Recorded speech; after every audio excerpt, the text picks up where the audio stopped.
Hello guys, good morning. आप सभी का एक बार फिर से मैं स्वागत करता हूँ वाइटल नर्सिंग एकेडमी में। और काफ़ी दिनों के इंतज़ार के बाद हमारा फिर से यूट्यूब चैनल जो है और जो ये प्लेटफॉर्म है वो फिर से एक्टिव हो गया है। और हम और हमारी पूरी टीम आप सभी से माफ़ी चाहते हैं कि कुछ दिनों से जो हमारी वीडियो अपलोड नहीं हो पा रही थी कंटिन्यूस, और उसका रीज़न्स मैंने एक वीडियो में आपको बताया भी था कि कुछ सर्वर और जैसे कि आप सभी को पता है ऑनलाइन है ये जो प्लेटफॉर्म है, तो कुछ इश्यूज की वजह से प्लेटफॉर्म में बहुत सी मिस्टेक्स हो गई थी जिसका काम कंटिन्यूस चल ही रहा था।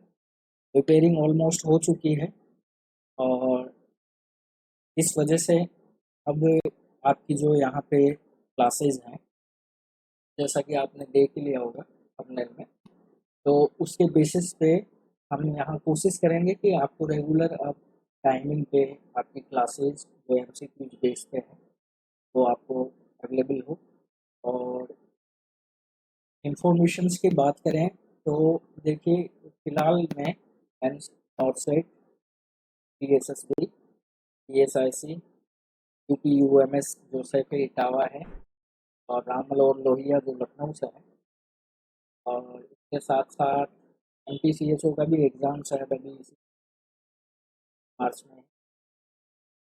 तो ये जितने भी मैंने अभी नाम लिए हैं, इन सभी की वैकेंसियाँ जो है वो ओपन है।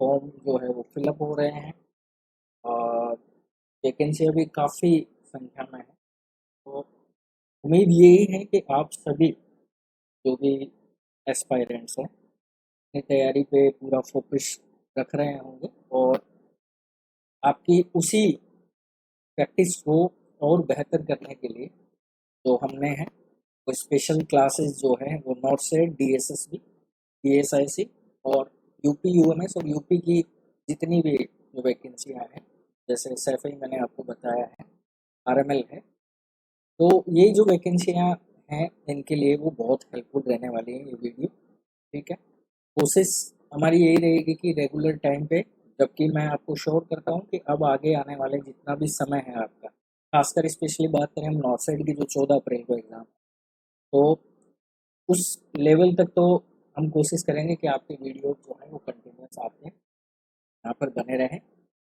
और मेरा आपसे एक रिक्वेस्ट है, हम बार बार आपसे पहले भी कह चुके हैं कि जो भी कैंडिडेट्स एग्ज़ाम्स की तैयारी कर रहे हैं, तो हमारे वीडियो के डिस्क्रिप्शन में टेलीग्राम चैनल का लिंक भी दिया हुआ है। जिन्होंने अब तक वो चैनल ज्वाइन नहीं किया है, तो आप प्लीज़ वो लिंक पर क्लिक करके आप टेलीग्राम ज्वाइन कीजिए चैनल।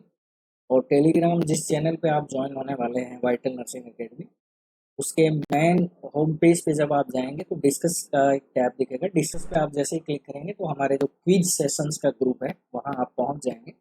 और वहाँ पे डेली बेसिस पे हम 9 बजे नाइट में क्विज रखते हैं, और काफ़ी एक्टिव पार्टिसिपेंट्स हैं वहाँ पे जो क्विज अटेंड करते हैं।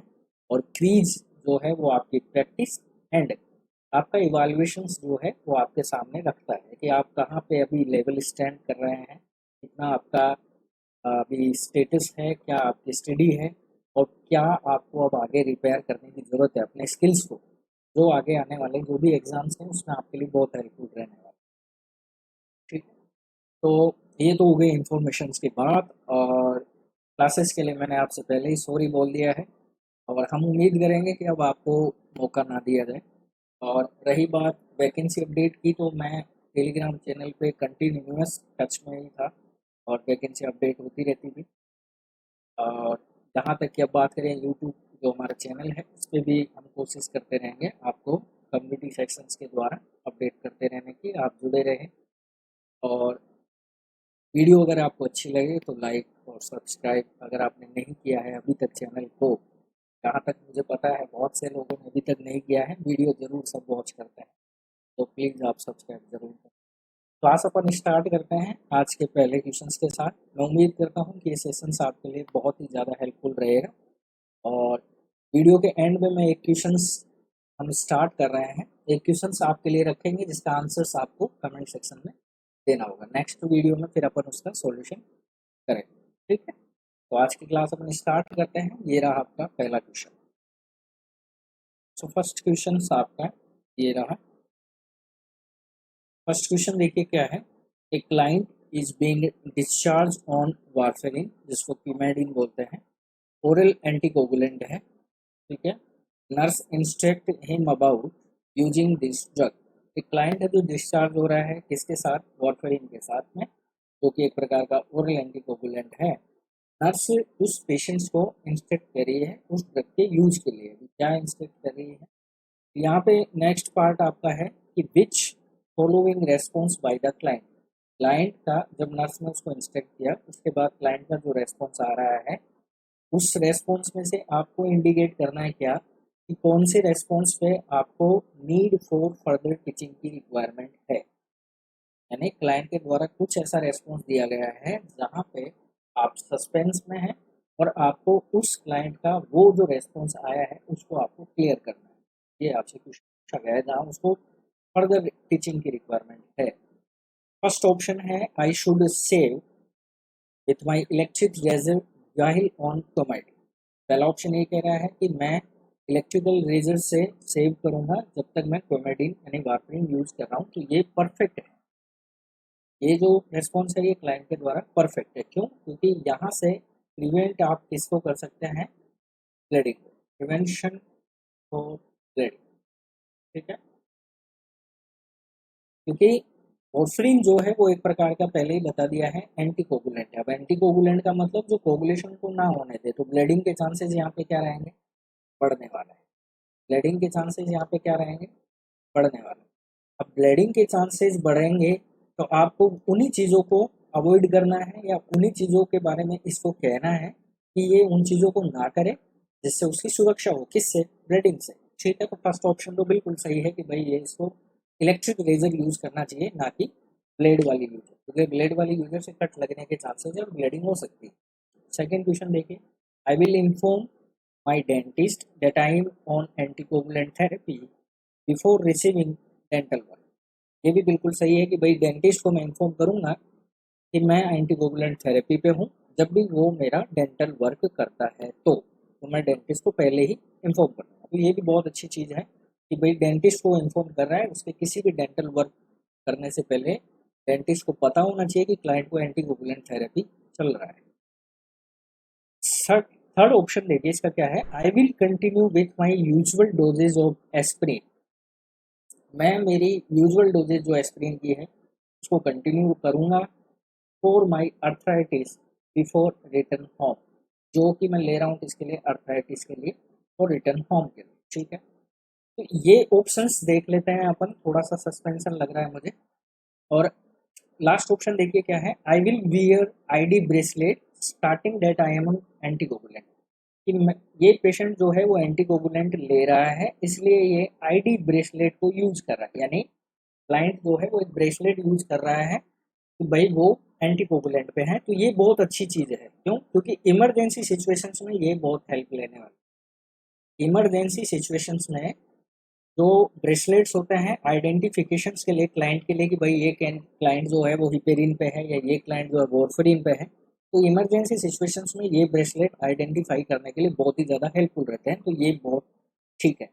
तो कहने का मतलब ये हो गया, फर्स्ट ऑप्शन भी आपका सही है, सेकंड भी सही है और लास्ट वाला भी आपका ऑप्शन सही है। सवाल कहाँ गलत है, सवाल गलत है ये क्लाइंट ये कह रहा है कि मैं अर्थराइटिस के लिए एस्प्रिन को कंटिन्यूअस यूजुअल डोज में लेता रहूँगा। अब आपको पता है एस्प्रिन जो है वो एंटीप्लेटिलेट ड्रग्स है, एस्प्रिन जो है वो एंटीप्लेटिलेट ड्रग्स है, ठीक है, एंटीप्लेटिलेट ड्रग्स है। और ये क्लाइंट किस पे चल रहा है, वॉरफरिन पे। क्लाइंट किस पे चल रहा है, वॉरफरिन पे, जो कि खुद एक प्रकार की ओरल एंटीकोगुलेंट है, जो कि खुद एक प्रकार की ओरल एंटीकोगुलेंट है, ठीक है। तो यानी इसकी वजह से भी ब्लीडिंग के चांसेस होने के हैं, इसकी वजह से भी ब्लीडिंग के चांसेस है। अगर दोनों साथ में ली जाती हैं तो ब्लीडिंग के चांसेस ज़्यादा बढ़ जाएंगे, ठीक है। ब्लीडिंग के चांसेस जो है वो ज़्यादा बढ़ जाएंगे। इस वजह से हम इस क्लाइंट को कहाँ पे टीचिंग देंगे, यहाँ पे टीचिंग देने वाले हैं कि भैया आपको एस्प्रिन जो है वो विथहोल्ड करनी पड़ेगी। क्या करनी पड़ेगी, विथहोल्ड करनी पड़ेगी, ठीक है। ये बात आपको याद रखनी है,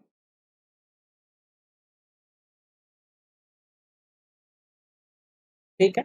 विथहोल्ड करनी पड़ेगी। दूसरी चीज वॉरफेरिन के लिए, ठीक है, वॉरफेरिन के लिए अपन बात करें तो देखिए अगर ब्लीडिंग के चांसेस बढ़ते हैं तो आप टेस्टिंग में देखेंगे तो प्रोलोंग इसका क्या हो जाएगा, प्रोलोंग इसका क्या हो जाएगा, पीटी प्रोथ्रोम्बिन टाइमिंग जो है वो इसका बढ़ जाएगा, जो कि नॉर्मल कितना होता है 11 से लेके 13.5 सेकेंड होता है, ठीक है।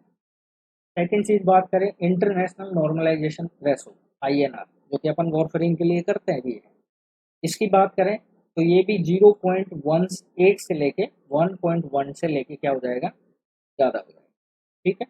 तो ये दोनों क्या है टेस्टिंग है जो ओरल एंटीकोगुलेंट की इफेक्टिवनेस को आपको बताती रहती है कि भाई ये यहाँ तक थेराप्यूटिक लेवल पे है या फिर बढ़ गया है, ठीक है। तो यहाँ पे सवाल जो आपका पूछा गया था फर्दर टीचिंग का, तो यहाँ पे आपका आंसर ये रहेगा कि ओरल एंटीकोगुलेंट अगर कोई भी क्लाइंट ले रहा है तो उसको एंटीप्लेटलेट ड्रग्स जो है विथहोल्ड करनी है, पहली चीज़ हो गई। सेकंड चीज़ आपको याद रखनी है, क्वेश्चन और जो पॉपुलर पूछा जाता है वॉरफेरिन पे, वो पूछा जाता है इसके एंटीडोट पे, इस पे पूछा जाता है एंटीडोट पे, बहुत क्वेश्चन पूछे गए हैं इस पे। तो आपको याद रखना है इसका एंटीडोट क्या है, तो विटामिन के है, विटामिन के याद रखना है, ठीक है। विटामिन के जो है वो वॉरफेरिन का एंटीकोगुलेंट है, तो सॉरी एंटीडोट है। और ये एक प्रकार की वॉरफेरिन जो है वो ओरल एंटीकोगुलेंट है। और अगर अपन बात करें आईवी की, तो आईवी में कौन आती है, हिपेरिन।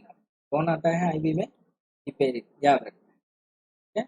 आईवी में कौन आता है, हिपेरिन आता है। और अगर अपन बात करें आईवी हिपेरिन के एंटीडोट की बात करें कि अगर इसकी ओवरडोज हो जाए तो एंटीडोट हमारे पास क्या रहना चाहिए, तो प्रोटामिन सल्फेट। ये भी बहुत इंपॉर्टेंट क्वेश्चन है जो बार बार रिपीटेड एग्जाम्स में पूछा जाता है, प्रोटामिन सल्फेट, ठीक है। ये बात आपको याद रखनी है। तो इस तरह से इस क्वेश्चन का राइट आंसर आपका कहाँ जाने वाला है, सी जाएगा कि हम इस पेशेंट्स को यहाँ पे क्या देने वाला है, फर्दर टीचिंग देने वाले हैं कि इस पेन को वो क्या करें, होल्ड करें। नेक्स्ट क्वेश्चन देख लेते हैं।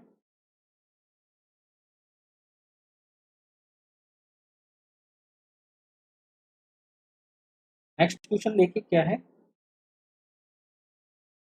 नेक्स्ट क्वेश्चन है, एक 68 ईयर्स की ओल्ड वुमेन है जो एडमिट हुई है हॉस्पिटल में with chronic obstructive pulmonary disease, यानी उस लेडी को जो 68 ईयर की उसको COPD है।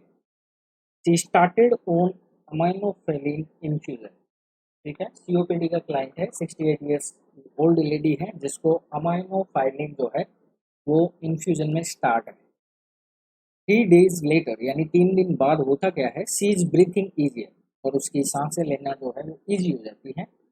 Serum theophylline level is drawn, A serum theophylline level is drawn, ठीक है। तो विच of following value represent therapeutic level. अब आपसे सवाल ये पूछा गया है कि अमाइनोफेलिन का उसको इन्फ्यूजन चल रहा है, इसके 3 दिन बाद उसकी जो ब्रीथिंग पैटर्न है वो हो जाता है इजी।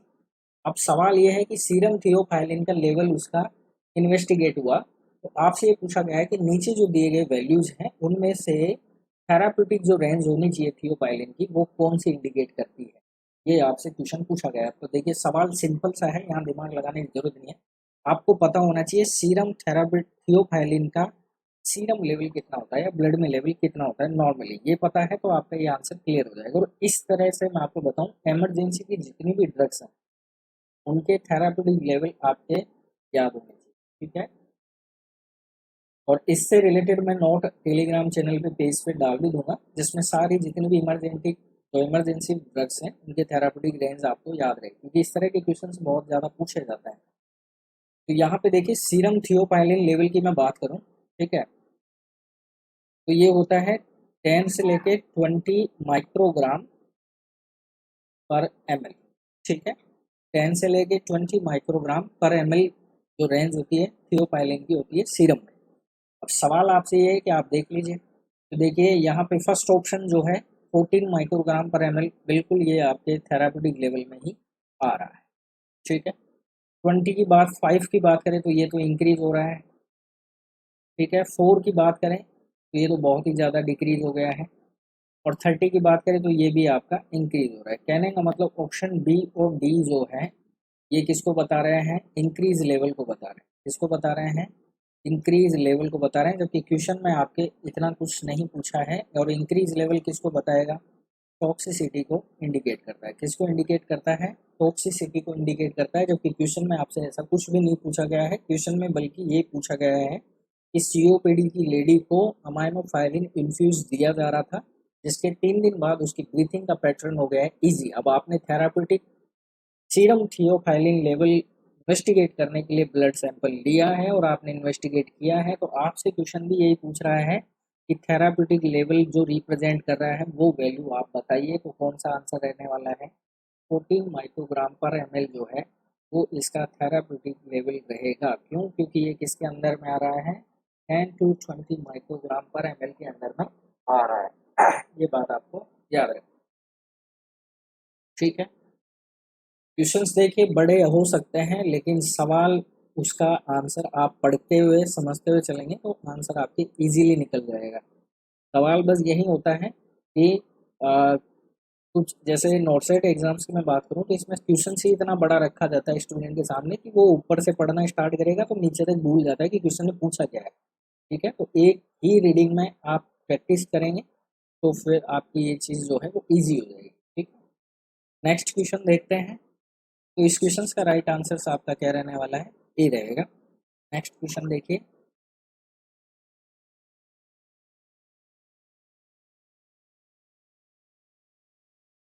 नेक्स्ट क्वेश्चन देखिए क्या है।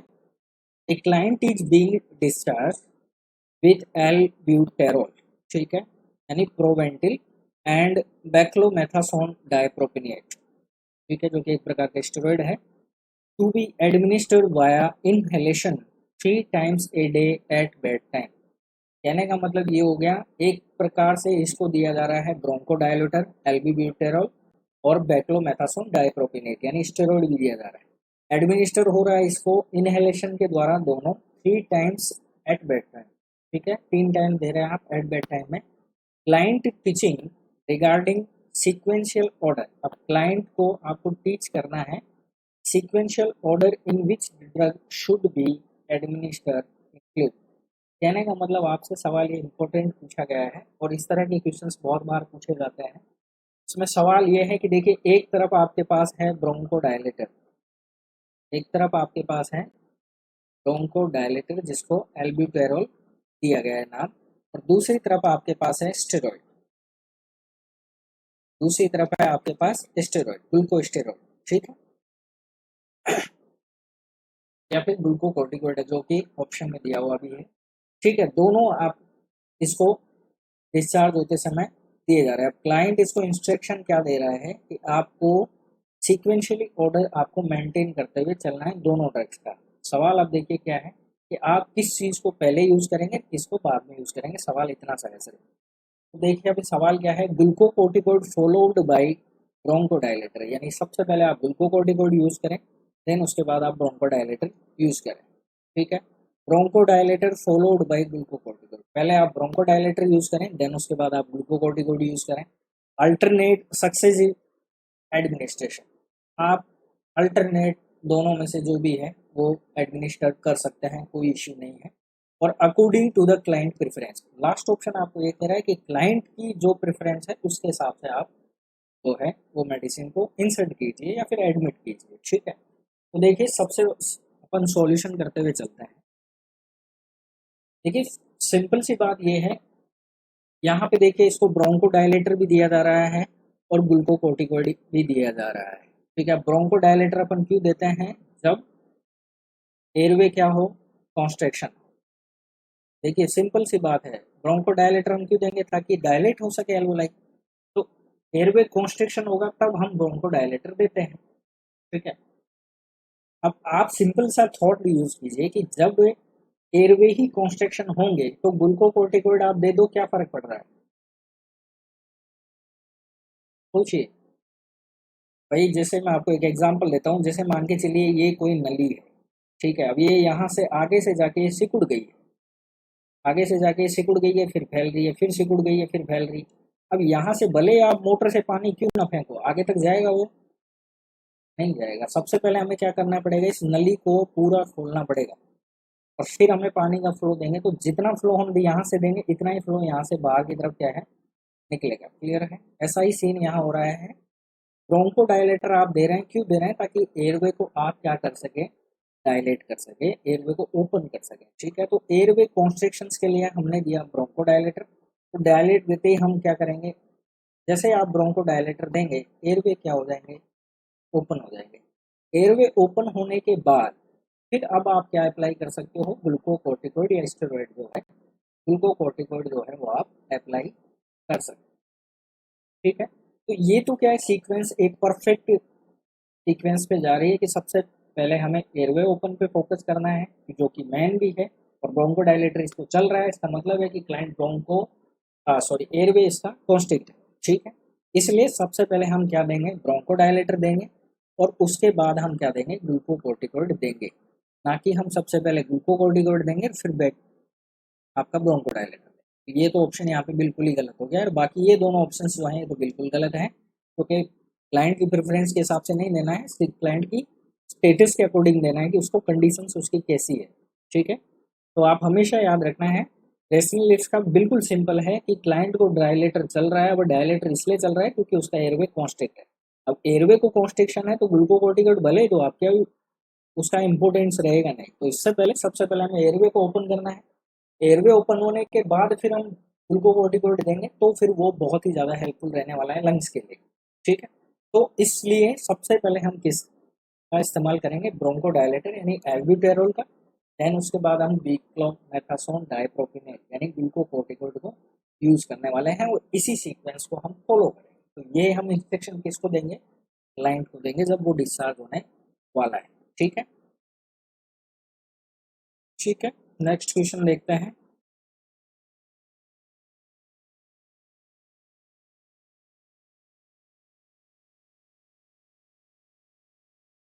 नेक्स्ट क्वेश्चन देखिए क्या है, to prevent fungal infection of mouth and throat, the nurse should teach client on inhaled steroid। Simple सा क्वेश्चन है, सवाल आपसे ये है कि अगर कोई भी व्यक्ति या कोई भी क्लाइंट जो इनहेल कर रहा है किसको, स्टेरॉइड को, इनहेल कर रहा है किसको, स्टेरॉइड को, तो क्लाइंट को आपको टीच करना है कि वो कैसे माउथ और थ्रोट में फंगल इन्फेक्शन को होने से क्या करे, प्रिवेंट कर सके या उसको बचा सके। ठीक है, क्लाइंट किस पे है, इनहेल स्टेरॉइड पे है, ये बात आपको याद रखना है। अब सवाल ये देखना है कि नर्स उसको किस तरह से टीच करनी है, यही आपका राइट आंसर है, क्योंकि आप भी एज ए नर्सिंग स्टाफ है। तो देखिए सबसे पहला ऑप्शन क्या बोला है कि rinse the plastic holder that aerosolize the drug with hydrogen peroxide every other day। ठीक है, ये प्लास्टिक होल्डर जो है, जो एरोसोलाइज का है इनहेलर का, उसको आप हाइड्रोजन पेरोक्साइड से एवरी अदर डे क्या करें, रिंस कर लें H2O2 के साथ। ठीक है, क्या इससे क्लाइंट के माउथ और थ्रोट में फंगल इन्फेक्शन होने से बचेगा, नहीं बचेगा, नहीं बचेगा। क्यों, क्योंकि आपको आपने इनहेल किया है। ठीक है, इनहेल किया है किसके थ्रू, माउथ और थ्रोट के थ्रू किया है, तो ड्रॉपलेट्स या जो एरोसोल्स है वो कहाँ पे डिपॉजिट होने वाला है, ओरल म्यूकोजा पे डिपॉजिट होंगे। और जबकि यहाँ पे अपन किसको रिंस कर रहे हैं, होल्डर को रिंस कर रहे हैं, तो यहाँ पे इसका कोई भी इफेक्ट नहीं पड़ने वाला है। सेकेंड ऑप्शन देखिए क्या है, rinse the mouth and gargle with warm water. Mouth को आप रिंस करेंगे और गार्गल भी करेंगे वार्म वाटर के साथ after each use to the inhaler. जैसे ही आपने इनहेलर या पंप लिया है उसके कुछ समय बाद ही आप क्या करेंगे, पानी से माउथ को फ्लश करेंगे या रिंस करेंगे, देन उसके बाद गार्गल करेंगे आप हल्के गर्म पानी से या वार्म वाटर। तो ये इफेक्टिव हो सकता है, ये इफेक्टिव हो सकता है। ठीक है, सेकंड थर्ड देखिए, take antacid immediately before inhalation. देखिए क्या क्वेश्चन है, बिफोर इनहेलेशन, जैसे आप स्टेरॉइड को इनहेल कर रहे हैं उससे पहले आप एंटासिड ले लीजिए, neutralise mucous membrane and prevent infection, और ये न्यूट्रलाइज करेगी म्यूकस मेम्ब्रेन को और जिससे इन्फेक्शन नहीं होगा। तो ये भी बिल्कुल गलत आंसर है। गलत क्यों है वो मैं आपको बताता हूँ। एंटासिड जो है वो आपको भी पता है, एंटासिड क्या करती है, न्यूट्रलाइज करती है। एंटासिड जो है वो न्यूट्रलाइज करती है किसको, गैस्ट्रिक एसिड को। ठीक है, या फिर सीक्रेशन। ठीक है, क्लियर हो गया, न्यूट्रलाइज कर दिया। लेकिन सवाल क्या है यहाँ पे कि ये न्यूट्रलाइज करेगी म्यूकस मेम्ब्रेन को, जिससे इन्फेक्शन प्रिवेंट होने के चांसेस रहेंगे। ठीक है, ठीक है। लेकिन अब देखिए पॉइंट क्या है यहाँ पे, पॉइंट समझने लायक क्या है, ये बिफोर दिया हुआ है। क्या दिया हुआ है? बिफोर दिया हुआ। इनहेलेशन से पहले आप अगर एंटासिड दे रहे हैं, भले ही ओरल म्यूकोजा आपकी न्यूट्रलाइज हो जाए, लेकिन इनहेल करने के बाद इन्फेक्शन होने के चांसेस तो बड़े ही रहेंगे। कैसे रहेंगे? बढ़ने के चांसेस ही हैं। ठीक है, तो ये आपको याद रखना है। एंटासिड अगर आप इनहेलेशन से पहले यूज कर रहे हैं तो उसका फंगल इन्फेक्शन को प्रिवेंट करने में कोई भी रोल नहीं होगा। तो ये ऑप्शन भी यहाँ पे आपका गलत हो जाता है। ठीक है, भले ही चाहे स्टोमक का पीएच यहाँ पे क्या हो जाए, डिक्रीज हो जाए एंटासिड लेने के बाद। लास्ट ऑप्शन आपका क्या कह रहा है, ये भी देख लीजिए। Rinse the mouth before each use to eliminate colonisation of bacteria. यहाँ पे भी सवाल बिफोर पे ही अटक रहा है। यहाँ पे भी क्वेश्चन जो है वो बिफोर पे ही है कि आप माउथ को बिफोर, जब आप इनहेल कर रहे हैं तो आप रिंस कर लीजिए, जिससे क्या है कि बैक्टीरिया की जो वहाँ पे ग्रोथ है या कोलोनाइजेशन है वो वहाँ पे एलिमिनेट हो जाएगा। लेकिन हमारा सवाल ये है कि क्लाइंट ने जैसे ही पफ किया है इनहेलर के साथ में, तो जाहिर सी बात है उसके एरोसोल जो है वो कहाँ पे रह जाएंगे, ओरल म्यूकोजा पे जो है वो रह जाएंगे। ठीक है, अब पफ आपने कर लिया है, उसके कुछ समय बाद अगर आपने कुछ भी नहीं किया है तो जाहिर सी बात है वो डेवलपमेंट होगा किसका, फंगल इन्फेक्शन का। ठीक है, तो इसके लिए बेस्ट ट्रीटमेंट क्या है या बेस्ट प्रिवेंशन क्या है कि जैसे ही आपने पफ लिया है उसके कुछ समय बाद आप वार्म वाटर के साथ माउथ को क्या करें, रिंस करें एंड गार्गल करें। ठीक है, जिससे क्या है कि ओरल म्यूकोजा पे जितने भी स्टेरॉइडल एरोसोल्स डिपोजिट हैं वो सारे कैसे हो जाएंगे, प्रिवेंट, निकल जाएंगे, और जिससे फंगल इन्फेक्शन होने के चांसेस कैसे रहेंगे, डिक्रीज रहेंगे। ठीक है, तो ये हमेशा आपको याद रखना है। और ये क्वेश्चंस इतना हिट है, बहुत बार पूछा गया है, बहुत बार ये क्वेश्चंस जो है वो पूछा गया है कंपटीशन एग्जाम्स में। ठीक है, तो याद रखना है। इसका राइट आंसर आपका क्या रहने वाला है, बी रहेगा। क्लियर? नेक्स्ट क्वेश्चन देखते हैं।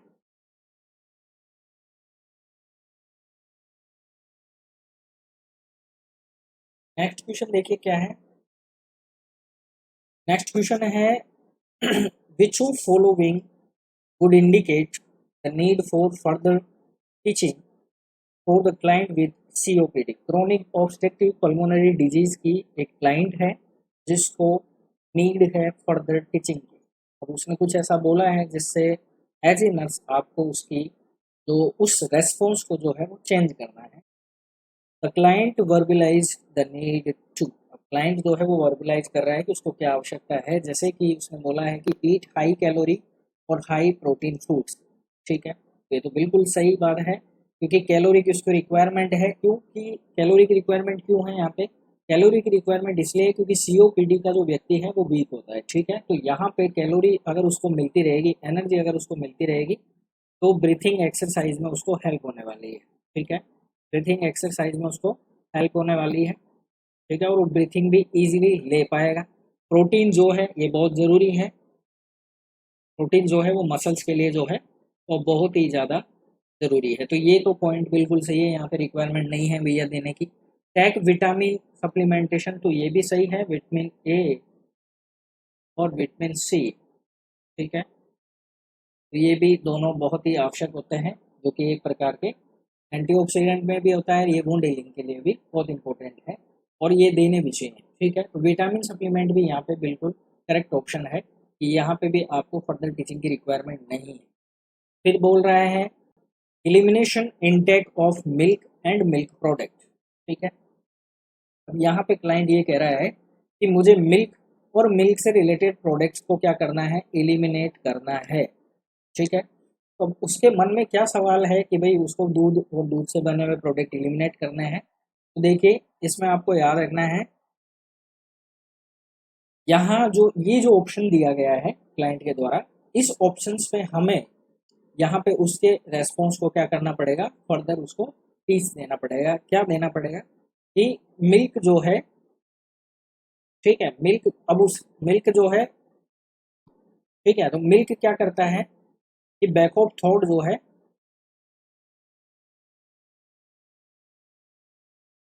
कोट कर लेता है। ठीक है, बैक ऑफ थॉट जो है वो कोट कर लेता है, जिससे क्या हो जाएगा, यहाँ पे आपको थिकर जैसा महसूस होगा, या फिर आप ये बोल सकते हैं कि म्यूकस जो है वो थिकर जैसा फील हो रहा है, ठीक है। इसलिए क्लाइंट जो है वो मिल्क को एलिमिनेट करने की कोशिश कर रहा है। तो यहाँ पे आपको करना क्या है, इस क्लाइंट को ये कहना है कि अगर आपको ऐसा लगता है कि बैक ऑफ थ्रोट पे जो मिल्क है उसने कोट कर लिया है, तो आप क्या करें कि आप यहाँ पे रिंस कर लें, रिंस द माउथ, रिंस कर लें आप किसको, माउथ को, बाय वाटर, बाय वाटर। और ठीक है, बाय वाटर आप क्या कर लें, माउथ को रिंस कर लें, कब, after the milk take, after the milk take, ठीक है। मिल्क ड्रिंक के बाद में हर बार जब भी आप दूध पीते हैं उसके बाद आप माउथ को रिंस कर सकते हैं पानी के साथ, जिससे जो कोट बना है थ्रोट के बैक में वो इजीली क्या हो जाएगा, रिमूव हो जाएगा, और म्यूकस थिक आपका फील नहीं होगा आपको, ठीक है। ठीक है, समझ गए। तो ये ऑप्शंस जो यहाँ पे दिया हुआ है, यहाँ पे क्लाइंट को फर्दर टीचिंग की रिक्वायरमेंट है। क्यों है, क्योंकि उसको ऐसा लगता है कि दूध पीने से म्यूकस जो ठीक हो जाएगा, और ऑलरेडी इस बंदे को सीओपीडी का प्रॉब्लम है, तो हैवीनेस उसको फील हो रहा है। तो इसलिए हमें उसको कहना है कि जब भी आप दूध पीते हैं तो उसके बाद में आप माउथ को फ्लश कर सकते हैं पानी के साथ, जिससे जो थ्रोट, बैक थ्रोट है वो आपको मतलब क्लियर हो जाएगा, ठीक है। नेक्स्ट बात कर लेते हैं, eat small and frequent meals तो इज द गुड। ये तो गुड है, क्यों है मैं आपको बताऊं कि जिस कैंडिडेट को सीओपीडी प्रॉब्लम है, ठीक है, तो आप जब उसको स्मॉल और फ्रीक्वेंट में फीड देंगे, आप उसको स्मॉल में और फ्रीक्वेंट मील्स देंगे, तो इससे क्या है कि इससे क्या है, एक तो उसकी ब्रीथिंग जो है डिफिकल्टी जो है, ब्रीथिंग डिफिकल्टी उसको नहीं होगी, ठीक है। और दूसरा शॉर्टनेस ऑफ ब्रीथ, एसओबी भी उसको चांसेस जो है वो कम होंगे। क्यों, क्योंकि अगर उसने हैवी फूड किया है, अगर उसने हैवी फूड टेक किया है तो डायफ्राम पे क्या होने वाला है, प्रेशर पड़ेगा, डायफ्राम पे जो है वो प्रेशर पड़ेगा, और डायफ्राम पे प्रेशर पड़ेगा तो ऑलरेडी ये क्लाइंट किसका है, सीओपीडी का है, ऑलरेडी क्लाइंट किसका है, सीओपीडी का है, तो उसको ब्रीथिंग में डिफिकल्टी और अशुद्धि होने के चांसेस बने रहेंगे। तो इसलिए ऐसे क्लाइंट को आप हल्का और फ्रीक्वेंट में यानी अल्टरनेट आप खाना इसको खिलाते रहिए, जिससे क्या है, हल्के खाने की वजह से इसको फीलिंग ऑफ फुलनेस का जो सेंसेशन है वो क्या रहेगा, मिनिमाइज रहेगा, ठीक है। फीलिंग ऑफ फुलनेस का सेंसेशन जो है वो इसका मिनिमाइज रहेगा, डायफ्राम पे प्रेशर कम रहेगा, जिसकी वजह से ब्रीथिंग और शॉर्टनेस ऑफ ब्रीथ जो प्रॉब्लम है, ब्रीथिंग डिफिकल्टी और शॉर्टनेस ऑफ ब्रीथ की, ये इसको क्या रहेगी, इससे मिनिमाइज रहेगी, या क्लाइंट को बहुत ही ज़्यादा हल्का फील होगा, ठीक है। तो रेस्पिरेशन लेने में भी इसको तकलीफ नहीं होने वाली है। तो यहाँ इस ऑप्शंस को आपको क्या करना है, फर्दर टीच देना है क्लाइंट को, C option is the right answer देने वाला, ठीक है। थोड़ा सा आपको ऐसे क्वेश्चनों में दिमाग लगाना है, बाकी कुछ भी नहीं है। अगर आपको आपकी स्टडी बहुत स्ट्रांग है तो आप ऐसे क्वेश्चनों को आराम से क्रैक कर सकते हैं। नेक्स्ट क्वेश्चन देख लेते हैं।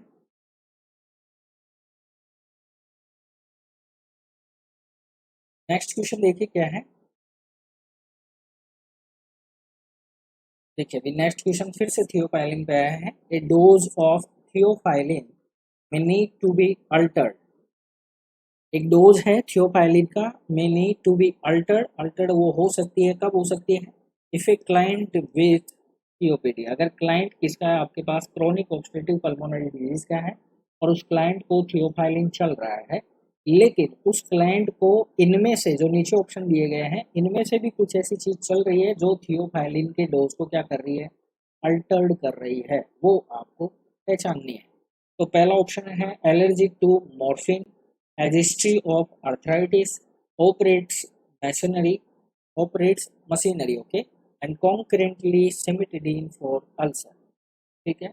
ये ऑप्शंस आपके सामने रखे गए हैं। आपको ये पूछा गया है कि थियोफाइलिन को कौन सी ड्रग जो है वो इफेक्ट करने वाली है या अल्टर्ड करने वाली है, इसके इफेक्ट को ये आपको बताना है। तो अब आपको बताना है कि कौन सी ड्रग जो है वो थियोफाइलिन के जो डोज है उसको अल्टर कर रही है, ठीक है। तो मॉर्फिन देखिए, पहला ऑप्शन मॉर्फिन का है, तो मॉर्फिन जो है वो डज नॉट इफेक्ट, ठीक है, मॉर्फिन जो है वो डज नॉट इफेक्ट, ठीक है। ये आपको याद रखना है, थियोपाइलिन पे मॉर्फिन का जो है वो इफेक्ट नहीं होता है, ठीक है, तो मॉर्फिन तो जो है वो थियोफाइलिन के डोज को अल्टर नहीं करेगी। अर्थराइटिस की बात करें तो अर्थराइटिस भी कोई इफेक्ट नहीं डालता है थियोफाइलिन के डोजेज के ऊपर, तो ये भी गलत आंसर है। और ऑपरेट मशीनरी, तो क्लाइंट जो है वो ऑपरेट आराम से कर सकता है मशीनरी को, क्यों? क्योंकि थियोफाइलिन जो है वो ड्राउसीनेस कोज नहीं करता। थियोफाइलिन जो है वो ड्राउसीनेस कोज नहीं करता है, ड्राउसीनेस कोज नहीं करता है। ठीक है, ना ड्राउसीनेस कोज करता है ना कंफ्यूजन कोज करता है।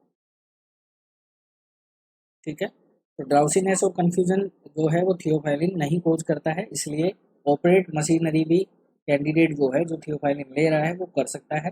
ये बात आपको याद रखनी है। थियोफाइलिन जो है वो सीएनएस को स्टिमुलेट करता है, सीएनएस को क्या करता है? स्टिमुलेट करता है। ठीक है, अब बात कर लेते हैं आपके लास्ट ऑप्शन पे। लास्ट ऑप्शन में आपको दे रखा है सिमिटिडीन पे, जो अल्सर्स के लिए कोई व्यक्ति जो है वो यूज कर रहा है। सिमिटिडीन क्या है? H2 ब्लॉकर है, H2 रिसेप्टर ब्लॉकर है। ठीक है, और एक प्रकार की एंटीस्टामिन भी है, एक प्रकार की एंटीस्टामिन भी है, जो ज़्यादातर किस में यूज की जाती है? ब्लड में यूज की जाती है। गैस्ट्रोइसोफेजियल रिफ्लेक्स डिजीज में यूज करता है, या फिर हार्ट बर्न के केस में भी इसको यूज किया जाता है। हार्ट बर्न के केस में भी इसको यूज किया जाता है सिमिटिडिन को, जो कि एक प्रकार की H2 रिसेप्टर है और ब्लॉकर है या फिर एंटीस्टामिन है। लेकिन सवाल ये है कि सिमिटिडिन जो है वो थियोफाइलिन,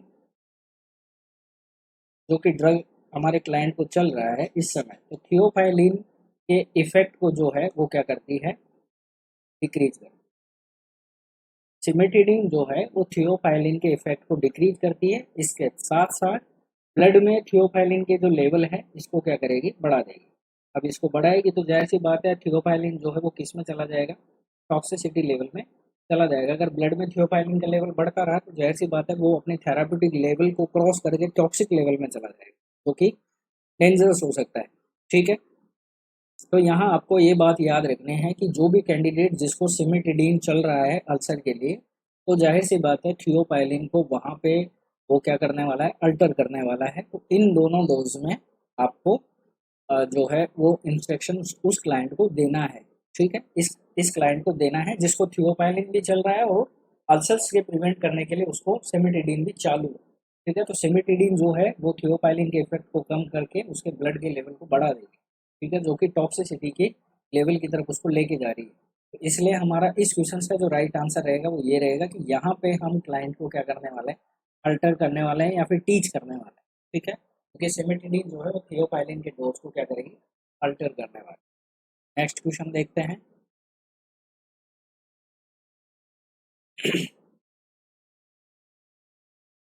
नेक्स्ट क्वेश्चन है, the nurse working in a prenatal clinic needs to be alert to the cardinal sign and symptoms of pregnancy induced hypertension because.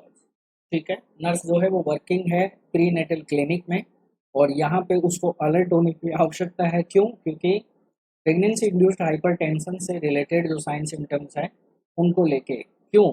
अब क्यों उसको यहाँ पे अलर्ट होने की आवश्यकता है? क्योंकि immediate treatment mild PIH include administration of variety of medication. क्या इसके लिए नीड रिक्वायरमेंट है किसको? नर्स को अलर्ट होने की? तो ये गलत आंसर है, क्योंकि माइल्ड PIH में मेडिसिन की रिक्वायरमेंट नहीं होती। यहाँ पे बेड रेस्ट जो है वो बेस्ट रहेगा। तो ठीक है, बेड रेस्ट यहाँ पे बेस्ट ऑप्शन रहता है, मेडिकेशन की माइल्ड PIH में रिक्वायरमेंट नहीं होती।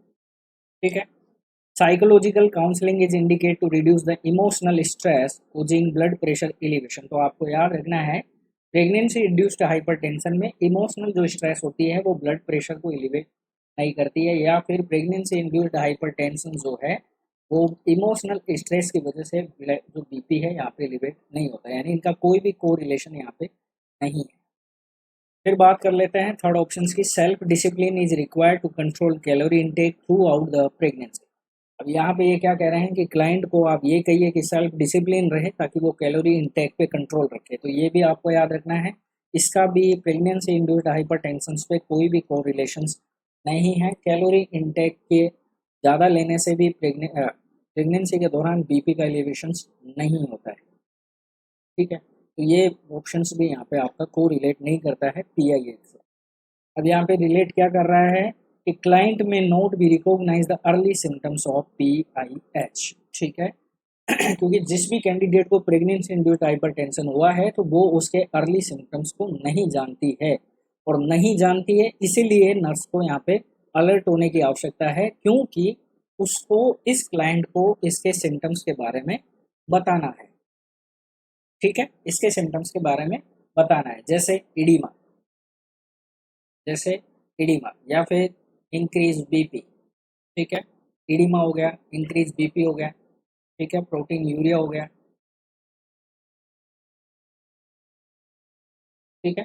तो इन सिम्टम्स के बारे में आपको क्या करना होता है, बताना होता है किसको, जिस कैंडिडेट को प्रेगनेंसी इंड्यूस्ड हाइपरटेंशन होने वाला है तो उसके अर्ली सिम्टम्स उस क्लाइंट को पता होना चाहिए। प्रीनेटल क्लिनिक में आप उसको बताएंगे तो वो अलर्ट रहेगी, तो अगर उसको ऐसे सिम्टम्स जो होते हैं तो वो रिपोर्ट कर सकती है। तो इसलिए यहाँ पे नर्स जो है वो अलर्ट है, किस लिए, क्योंकि उस क्लाइंट को PIH से रिलेटेड जो अर्ली सिम्टम्स है उसके बारे में पता नहीं है। तो इस ऑप्शंस में आपको यहाँ पे अलर्ट रहने की आवश्यकता है, बाकी ऑप्शंस जो है वो रिलेट करते ही नहीं है PIH, ठीक है।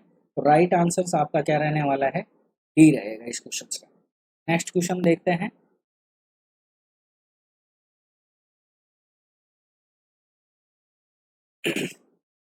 नेक्स्ट क्वेश्चन देखिए क्या है, which of following changes blood pressure reading should be greatest concern to the nurse when assessing a prenatal client. जब एक कोई भी क्लाइंट जो प्रेग्नेंट है और वो प्रीनेटल क्लिनिक में आती है तो यहाँ पे आपने उसके ब्लड प्रेशर की रीडिंग को असेस किया है, तो आपके पास ये 4 पैरामीटर आए हैं। 4 पैरामीटर में आपसे पूछा जा रहा है कि ग्रेटेस्ट कंसर्न आप कौन से पैरामीटर पे रखने वाले हैं।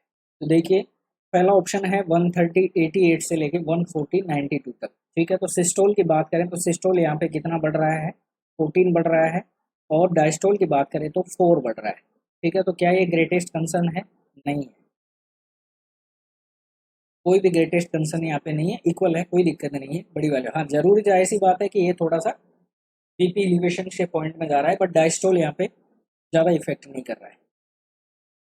यहाँ देखिए सेकंड ऑप्शन देखिए 136 से 148 कितना हो रहा है, 12 हो रहा है, और डायस्टोल की बात करें तो कितना हो रहा है, 10 हो रहा है, ठीक है, 10 हो रहा है। फिर बात कर लेते हैं थर्ड ऑप्शन की 150 से 160, यानी सिस्टोल यहाँ पे 10 है, और 96 से 104 यानी कितना हो गया, 8 mmHg, ठीक है। लेकिन आपका लास्ट ऑप्शन देखिए क्या है, 118 से लेके 130, ठीक है, तो कितना एलिवेट हुआ, 12, चलो मान लेते हैं। लेकिन यहाँ पे 70 से लेके 88 यानी डायस्टोल कितना एलिवेट हो रहा है आपका, 18 mmHg जो है वो एलिवेट हो रहा है, 18 mmHg जो है वो एलिवेट हो रहा है। तो मोर देन अगर 10 mmHg से डायस्टोल अगर मोर देन जा रहा है तो ये ग्रेटेस्ट कंसर्न में आता है, अगर क्लाइंट का ब्लड प्रेशर रीडिंग में एलिवेशन हो रहा है, ठीक है। और खासकर की बात जब बात करें प्रेगनेंसी इंड्यूस्ड हाइपरटेंशन की, तो इन्फेक्शन आपका जो पॉइंट रहेगा वो रहेगा डायस्टोल पे। तो यहाँ पे डायस्टोल का जो कंसर्न है वो रह रहा है आपके फोर्थ रीडिंग पैटर्न में कि 70 जब इसका डायस्टोल पहले वाली रीडिंग में है, जहाँ से बढ़ के अब कितना हो गया है 88, यानी 18 mmHg जो है इसका डायस्टोल रीड जो है वो बढ़ गया है, ठीक है। तो ग्रेटेस्ट कंसर्न आपका जो रहने वाला है वो कहाँ रहेगा, फोर्थ ऑप्शन पे रहने वाला है, ठीक है। ये आपको याद रखना है। राइट आंसर इस क्वेश्चन का आपका क्या रहने वाला है, डी रहेगा, ठीक है। इस तरह के क्वेश्चंस भी एग्जाम्स में आया हुआ है, तो इस तरह के क्वेश्चंस को आप इस तरह से आप क्या कर सकें, क्रैक कर सकते हैं। सिस्टोल आपने देख लिया है, सिस्टोल जो है वो 20 mmHg, इससे मोर देन जाता है तो कंसर्न वाली बात है, जो कि अभी तक गया नहीं था।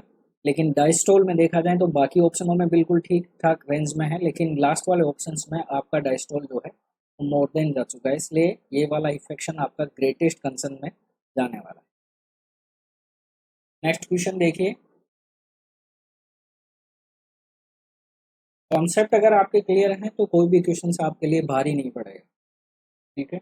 नेक्स्ट क्वेश्चन देखिए क्या है, 16 ईयर्स की लेडी है जो प्री नेटल क्लिनिक में आई है हर मंथली अपॉइंटमेंट के हिसाब से, उसने गेन किया है weight 14 LB for 7 to 8 month, ठीक है। प्रेगनेंसी के 7 से 8 मंथ में उसने 14 LBS जो है वो वेट गेन किया है, और उसके फेस पे और हैंड पे इडिमा है, शी डायग्नोस हैविंग PIH, उसको प्रेगनेंसी इंड्यूस्ड हाइपरटेंशन भी हो गया है और रेफर किया गया है उसको high risk prenatal clinic, high risk prenatal clinic में उसको रेफर किया गया। तो क्लाइंट का जो वेट है वो इंक्रीज कर रहा है, is most likely due to, सवाल आपसे ये पूछा गया है कि इस लेडी में जो 7वें से 8वें मंथ जो प्रेगनेंसी के टाइम में 14 lbs जो वेट इसने गेन किया है, इसका मेन कारण क्या है। अगर इसको PIH है तो आपसे ये क्वेश्चन पूछा गया है। तो प्रेगनेंसी इंड्यूस्ड हाइपरटेंशन में आपके सामने सवाल ये है कि इसमें वेट गेन होने का कारण क्या है, इतना सा सवाल आपसे पूछा गया है। तो सवाल देखिए पहला क्या है, ओवर ईटिंग या सबसीक्वेंट ओबेसिटी। ठीक है, सबसीक्वेंट ओबेसिटी, तो क्या ये व्यक्ति ओवर ईट करने की वजह से इसको वेट गेन हुआ है या फिर सबसीक्वेंट ओबेसिटी की वजह से इसको वेट गेन हुआ है। तो आपको याद रखना है प्रेगनेंसी इंड्यूस्ड हाइपरटेंशन में वेट गेन जो है वो ओवर ईटिंग करने की वजह से नहीं होता है। ठीक है, पहली बात तो ये। दूसरी बात, ओबेसिटी को ये इफेक्ट करता ही नहीं है, जबकि ये लोअर जो अंडर वेट कैंडिडेट्स होते हैं उनको ज़्यादा इफेक्ट करता है। PIH जो है प्रेगनेंसी इंड्यूस्ड हाइपरटेंशन जो है वो अंडर वेट कैंडिडेट्स को ज़्यादा इफेक्ट करता है, अंडर वेट कैंडिडेट्स को ज़्यादा इफेक्ट करता है कंपेयर टू ओबेस वेट। ठीक है, तो ये दोनों ही ऑप्शंस जो हैं वो आपके गलत हो जाते हैं। ओबेसिटी प्रायर टू कंसेप्शन से लेना देना ही नहीं है, क्योंकि ये कंसेप्शन से पहले की बात कर रहे हैं, जबकि हम बात कर रहे हैं अभी किस समय की, 7 to 8 मंथ की बात कर रहे हैं। तो ओबेसिटी भी जो है वो PIH से रिलेटेड नहीं है, क्योंकि मैंने आपको बता दिया है कि मोर प्रिविलेंस जो चांसेस रहते हैं PIH के वो अंडर वेट में रहेंगे, ना कि ओबेसिटी में। ठीक है, hypertension due to kidney lesions, अभी आपसे पूछ रहा है कि PIH में जो हाइपरटेंशन देखने को मिलता है क्या वो किडनी लीजन्स की वजह से देखने को मिलता है। देखिए किडनी में अगर लीजन्स हैं तो हाइपरटेंशन हो सकता है, हाइपरटेंशन हो सकता है, लेकिन PIH में ये रैशनल जो है यहाँ पे आपका फिट नहीं बैठेगा, क्योंकि प्रेगनेंसी इंड्यूस्ड हाइपरटेंशन में प्रेगनेंसी इंड्यूस्ड हाइपरटेंशन में जो हाइपरटेंशन का रीजन है वो किडनी रीजन आपका नहीं होने वाला है। ठीक है, तो ये ऑप्शंस भी आपका यहाँ पे क्या हो जाता है, एलिमिनेट हो जाता है। अब लास्ट ऑप्शन आपका बचता है एक फ्लूइड रिटेंशन। ठीक है, फ्लूइड रिटेंशन, तो देखिए प्रेगनेंसी इंड्यूस्ड हाइपरटेंशन में होता क्या है, प्रेगनेंसी इंड्यूस्ड हाइपरटेंशन में होगा क्या कि फ्लूइड का यहाँ पे क्या होने लगता है, एक्यूमुलेशन होने लगता है, फ्लूइड का एक्यूमुलेशन होने लगता है। और क्यों होने लगता है, जिसका रीजन क्या है, सोडियम, इसका रीजन क्या है, सोडियम जो है आयन वो क्या होने लग जाएगा, रिटेंड होने लग जाएगा, सोडियम आयन जो है वो रिटेंड होने लग जाएगा। और सोडियम आपको पता है पानी से बहुत ज़्यादा प्रेम करता है, इसलिए फ्लूइड का एक्यूमुलेशन आपको इस लेडी में देखने को मिलेगा, जिसकी वजह से क्लाइंट का वेट जो है वो गेन होने के चांसेस बढ़ जाते हैं, इसमें प्रेगनेंसी इंड्यूस्ड हाइपरटेंशन में। तो इस वजह से यहाँ पे आपसे जो क्वेश्चन पूछा गया है कि PIH प्रेगनेंसी इंड्यूस्ड हाइपरटेंशन में चांसेस जो हैं वेट गेन के और इंक्रीज होने के, उसका मेन रीजन क्या होता है कि सोडियम जो आयन है वो क्या हो रहा है, एक्यूमुलेट हो रहा है, जिसकी वजह से फ्लूइड बॉडी में रिटेंड रहेगा और रिटेंड होने की वजह से कैंडिडेट का वेट जो है वो इंक्रीज होने के चांसेस रहते हैं। तो राइट आंसर इस क्वेश्चन का आपका क्या रहने वाला है, ही रहेगा। बाकी आपके जो आंसर्स हैं वो यहाँ पे रिलेट नहीं करते हैं, इसलिए वो यहाँ पे एलिमिनेट हो जाएंगे। क्लियर है, ठीक है, ठीक है।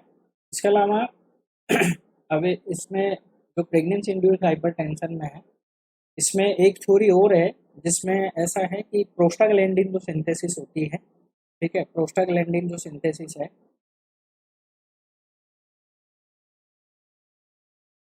प्रोस्टाग्लैंडिन जो सिंथेसिस है, ठीक है, और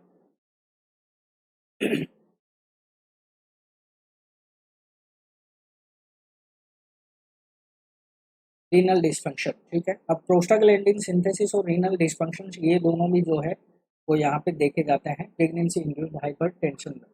तो ये भी एक रीज़न माना जाता है कि यहाँ पे BP एलिवेशन होने का। ठीक है, लेकिन मैं इस पे अभी श्योर हूँ नहीं, क्योंकि ये थ्योरी जो है, ये जो अभी मैं ये जो थ्योरी पब्लिश हुई थी, ये थ्योरी भी पूरी तरीके से अभी कंप्लीटेड हुई नहीं है, लेकिन रेशनल्स में देखा जाए तो ये माना जा रहा है कि प्रोस्टाग्लैंडिन सिंथेसिस और रीनल डिस्फंक्शंस होने की वजह से जो है वो प्रेगनेंसी इंड्यूस्ड हाइपरटेंशन की लेडीज़ में जो BP एलिवेशन देखा जा सकता है, क्योंकि जिससे आर्टीरियल जो प्रेशर है वो बढ़ जाता है PIH की कंडीशन में। और जिसकी वजह से बीपी का एलिवेशन आपको देखने को मिलेगा। लेकिन ये थ्योरी भी अभी तक पूरी तरीके से सक्सेसफुल रही नहीं है, इसलिए इसको रखा नहीं है, ठीक है। लेकिन मेन रीजन जो पीआईएच में वेट गेन होने का है वो यही है कि सोडियम जो आयन होता है उसके रिटेंशन की वजह से फ्लूइड का एक्यूमुलेशन बॉडी में होता है, जिसकी वजह से क्लाइंट का वेट जो है वो बढ़ जाता है, ठीक है। नेक्स्ट क्वेश्चन देखिए क्या है। नेक्स्ट क्वेश्चन भी इसी पे है, आई थिंक MgSO4 पे क्वेश्चन आया है।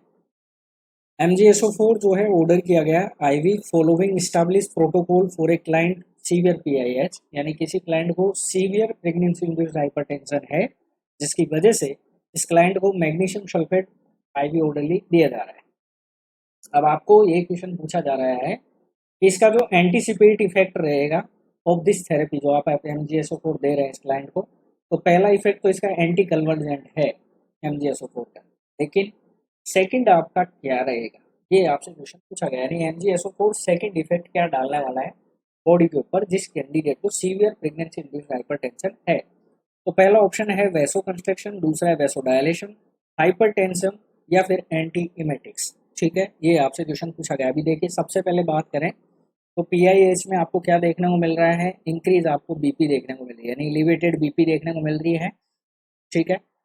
और इसके अलावा प्रोटीन यूरिया देखने को मिल रहा है और ईडीमा देखने को मिल रहा है। प्रोटीन यूरिया देखने को मिलेगा क्योंकि यूरिन के थ्रू जो एल्ब्यूमिन प्रोटीन है वो वेस्ट हो रही है, और एल्ब्यूमिन की वजह से हमारे बॉडी में जो ऑनकोटिक प्रेशर है वो मेंटेन रहता है, जिसकी वजह से फ्लूइड जो है वो कलेक्ट होता रहेगा और ईडीमा हमारी बॉडी में जनरेट होता है, ठीक है। तो यहाँ पे अब सवाल ये है कि MgSO4 हम क्यों दे रहे हैं। तो MgSO4 हम इसलिए दे रहे हैं कि सीवियर PIH में कैंडिडेट चला गया, यानी यहाँ पे इस व्यक्ति को कन्वर्जेंस आने की शिकायत हो सकती है, जिसकी वजह से हम MgSO4 दे रहे हैं जो कि एंटी कन्वर्जेंट का इफेक्ट कर रहा है। लेकिन इसके साथ साथ ये कौन सा इफेक्ट डालेगा, तो वैसो कॉन्स्ट्रिक्शन डालेगा, नहीं डालेगा, क्योंकि वैसो कॉन्स्ट्रिक्शन अगर ये डालता है तो बीपी जो एलिवेशन ऑलरेडी है तो वो और ज़्यादा बढ़ जाएगी, ठीक है। तो ये तो डालने वाला नहीं है। हाइपरटेंसिव है तो नहीं है। एंटीमेटिक्स है तो एंटीमेटिक्स ड्रग्स का पीआईएच में कोई भी रिलेशन नहीं रहता है। तो सवाल आपसे क्या पूछा जा सकता है, आंसर आपका रहेगा वैसोडायलेशन। ये बात आपको याद रखना है कि MgSO4 जो ड्रग्स है ये वैसोडायलेशन कोज करती है, जिसकी वजह से बीपी जो है वो क्या हो जाएगी, रिड्यूस होने के चांसेस रहेंगे।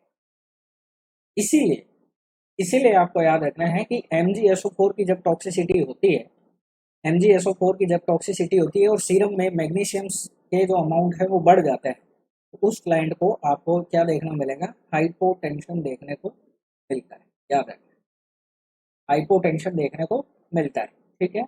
अगर किसी भी क्लाइंट के सीरम में अगर MgSO4 की टॉक्सिसिटी बढ़ जाती है और मैग्नीशियम जो है वो अमाउंट बढ़ जाएगा, तो उस क्लाइंट में आपको हाइपोटेंशन देखने को मिलेगा, इसलिए क्योंकि इसका वैसोडायलेशन इफेक्ट भी होता है साथ साथ में एंटी कन्वर्जेंट। तो यहाँ पे इफेक्ट आपको क्या देखने को मिलेगा, बी देखने को मिलने वाला है।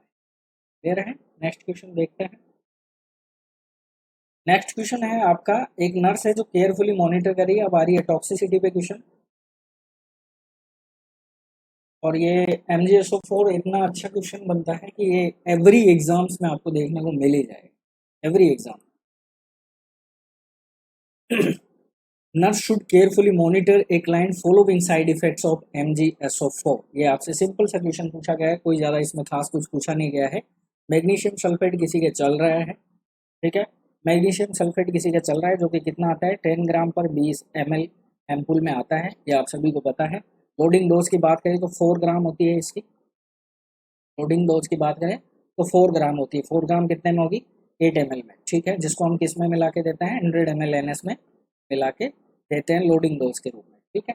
अब यहाँ पे सवाल क्या है कि केयरफुली आपको मॉनिटर करना है अगर MgSO4 चल रहा है तो, और जाहिर सी बात है MgSO4 चल रहा है तो इसकी टॉक्सिसिटी पे हमारे क्वेश्चंस बहुत सारे बने हुए हैं।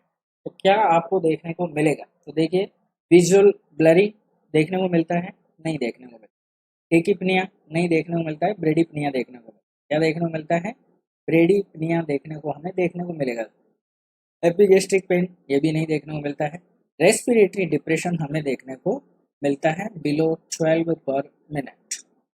अगर रेस्पिरेशन रेट जो अगर किसी भी कैंडिडेट का 12 रेस्पिरेशन या ब्रीथ पर मिनट से डाउन हो रहा है, दैट्स मीन MgSO4 किस में जा रहा है, टॉक्सिसिटी में जा रहा है। इसके साथ साथ अब आपसे और क्या क्वेश्चन पूछे जा सकता है, तो आपको याद रखना है absence of deep tendon reflex, absence of deep tendon reflex DTR। ठीक है, इसके अलावा यूरिन आउटपुट जो है वो आपका बिलो हो जाएगा 30 ml से। ठीक है, इसके अलावा फ्लैसिड पैरालिसिस आपको देखने को मिल सकता है, फ्लैसिड पैरालिसिस आपको देखने को मिल सकता है। इसके अलावा हाइपोटेंशन आपको देखने को मिल सकता है, हाइपोटेंशन आपको देखने को मिल सकता है। क्लियर है, हाइपोटेंशन आपको देखने को मिल सकता है। RR आपका कम हो गया है, BP आपका कम हो चुका है।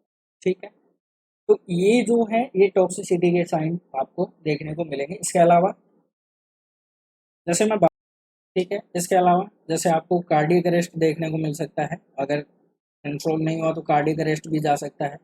एक क्वेश्चन और पूछा जाता है, प्रोलॉन्ग PR इंटरवल भी आपको देखने को मिल जाएगा मैग्नीशियम सल्फेट की टॉक्सिसिटी, प्रोलॉन्ग इंटरवल PR का। ठीक है, इसके अलावा आर्टरियो वेंट्रिकुलर ब्लॉक भी देखने को मिल सकता है, AV ब्लॉक। तो ये जितने भी सिम्टम्स मैंने यहाँ पे शो किए हैं ये सारे MgSO4 की टॉक्सिसिटी को शो करते हैं, MgSO4 की टॉक्सिसिटी को शो करते हैं, जिसमें खासकर आपको RR पे फोकस करना है, रेस्पिरेशन रेट पे ज़्यादा आपको फोकस करना होता है। ठीक है, ये बात आपको याद रखनी है। ठीक है, तो यहाँ पे राइट आंसर आपका क्या रहने वाला है, डी रहेगा। क्लियर हो गया, चलिए नेक्स्ट क्वेश्चन देखते हैं। नेक्स्ट क्वेश्चन इसके जस्ट आपका ट्रीटमेंट पूछा गया है कि MgSO4 अगर किसी को चल रहा है और अगर उसकी टॉक्सिसिटी उसमें आपको देखने को मिली, जैसे मैं आपको बता देता हूँ। क्वेश्चन देखिए क्या है, MgSO4 ब्लड लेवल और monitor the nurse would be prepare. और मैंने ये क्वेश्चन स्पेशली आज के सेशंस में इसलिए रखे हैं क्योंकि ये बहुत ज़्यादा इंपॉर्टेंट क्वेश्चन, तो ज़्यादातर रिपीटेड एग्जाम्स में क्वेश्चन हुए हैं, काफ़ी बार गलत हो जाते हैं, हालांकि ये पॉपुलर क्वेश्चन हो चुके हैं। अब MgSO4 ब्लड लेवल मॉनिटर किया गया, नर्स ने प्रिपेयर किया है administration following antidote for MgSO4 side effect और टॉक्सिसिटी। अभी पहले क्वेश्चन में आपने पढ़ा टॉक्सिसिटी के क्या क्या सिम्टम्स है, अब बात कर लेते हैं इसके थेराप्यूटिक लेवल की, जो आपको पता होना चाहिए। थेराप्यूटिक लेवल की मैं बात करूं, ठीक है, तो MgSO4 का थेराप्यूटिक लेवल है 4.8 से लेके 8.8। ठीक है, अगर अगर इससे ज़्यादा जा रहा है इसका मतलब है कि MgSO4 की टॉक्सिसिटी आपको देखने को मिलेगी। अब जिसमें आपका रेस्पिरेशन रेट जो है वो 12 से कम हो जाएगा, डीप टेंडन रिफ्लेक्स कम हो जाएंगे, यूरिन या एब्सेंट हो जाएंगे, यूरिन पर आउटपुट जो है वो 30 ml से कम हो जाएगा। ठीक है, इसके साथ साथ आपको AV ब्लॉक देखने को मिल सकता है, कार्डियक अरेस्ट देखने को मिल सकता है, PR इंटरवल जो है वो प्रोलॉन्ग देखने को मिल सकता है, हाइपोटेंशन देखने को मिल सकता है। तो लोडिंग डोज मैंने आपको इसकी बताई थी 4 ग्राम देते हैं अपन। ठीक है, यानी 8 ml जो होता है, क्योंकि ये 10 ग्राम और 20 ml में आता है, कौन, MgSO4। ठीक है, तो अब इसके एंटीडोट में आप क्या देने वाले हैं, तो मैग्नीशियम ऑक्साइड देंगे, नहीं देंगे, कैल्शियम हाइड्रोक्साइड देंगे, नहीं देंगे, कैल्शियम ग्लूकोनेट हम यहाँ पे देते हैं जो कि 10 ग्राम में आता है, जिसको हम 100 ml NS में ओवर 10 मिनट्स में दे देते हैं, 10 मिनट्स में जो है वो दे देते हैं। ठीक है, ये बात आपको याद रखनी है। नैलोक्सोन किसका है, ओपोइड्स का, ओपोइड्स का एंटीडोट कौन है,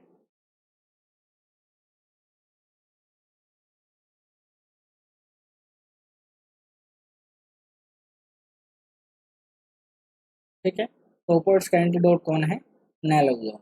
तो राइट आंसर आपका इस क्वेश्चन का क्या रहने वाला है, डी रहेगा। अगर किसी भी क्लाइंट को MgSO4 से टॉक्सिसिटी होती है तो कैल्शियम ग्लूकोनेट आपके पास अवेलेबल होना ही चाहिए, जो कि 10 ग्राम एम्पूल में आता है, जिसको 100 ml NS में अपन ओवर 10 मिनट्स में यूज कर देते हैं। ठीक है, क्लियर हो गया। तो इस तरह से आपका ये क्वेश्चन हो जाता है कंप्लीट। अब चलते हैं नेक्स्ट क्वेश्चन पे।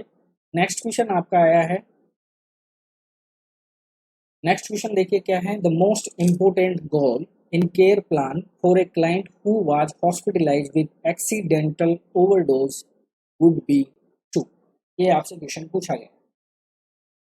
यहाँ सवाल ये है कि मोस्ट इम्पोर्टेंट गोल आपसे पूछा गया है एक ऐसे क्लाइंट के लिए जो कि हॉस्पिटलाइज हुआ है, जो कि हॉस्पिटलाइज हुआ है with accidental overdose would be to. ये आपसे क्वेश्चन पूछा गया है। ठीक है,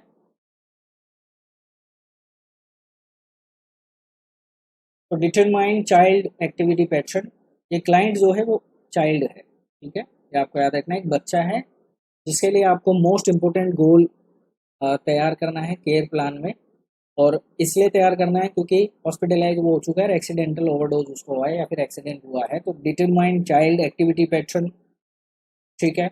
इसके अलावा reduce mother sense of guilt, या आप इसके लिए आपका इंपॉर्टेंट गोल रहने वाला है instruct parents to use of ipecac, ठीक है। या फिर teach parents appropriate safety precaution.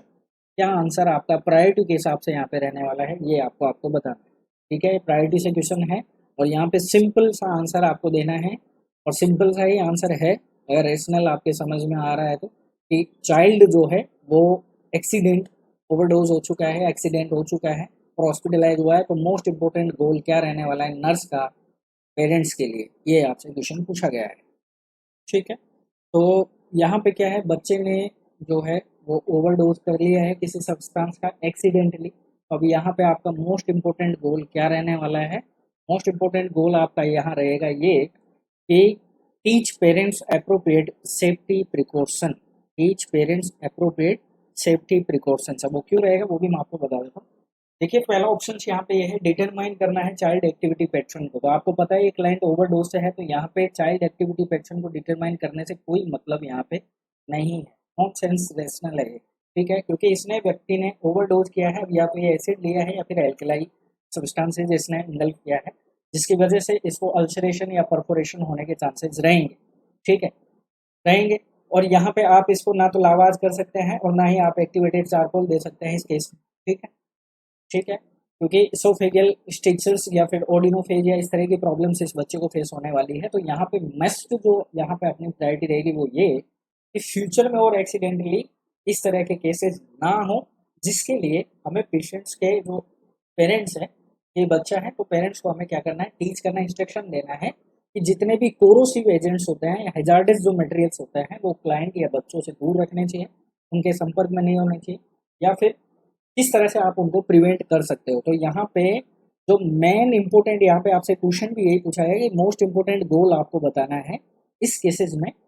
तो आपको ये याद रखना है कि इस केसेस में हम पेरेंट्स जो हैं उनको अप्रोप्रिएट सेफ्टी प्रिकॉशंस के बारे में क्या करने वाले हैं, टीच करने वाले हैं, ठीक है। ये बात आपको याद रखनी है। इसके साथ साथ बाकी जो ऑप्शन है instruct parents in use of IUPAC, तो आईपैक जो है वो जब अपन ओवरडोज हो चुके हैं एसिड या एल्कलाई या किसी भी कोरोसिव सब्सटेंस से, तो आईपैक वहाँ पे कोई भी यूजफुल नहीं होता है।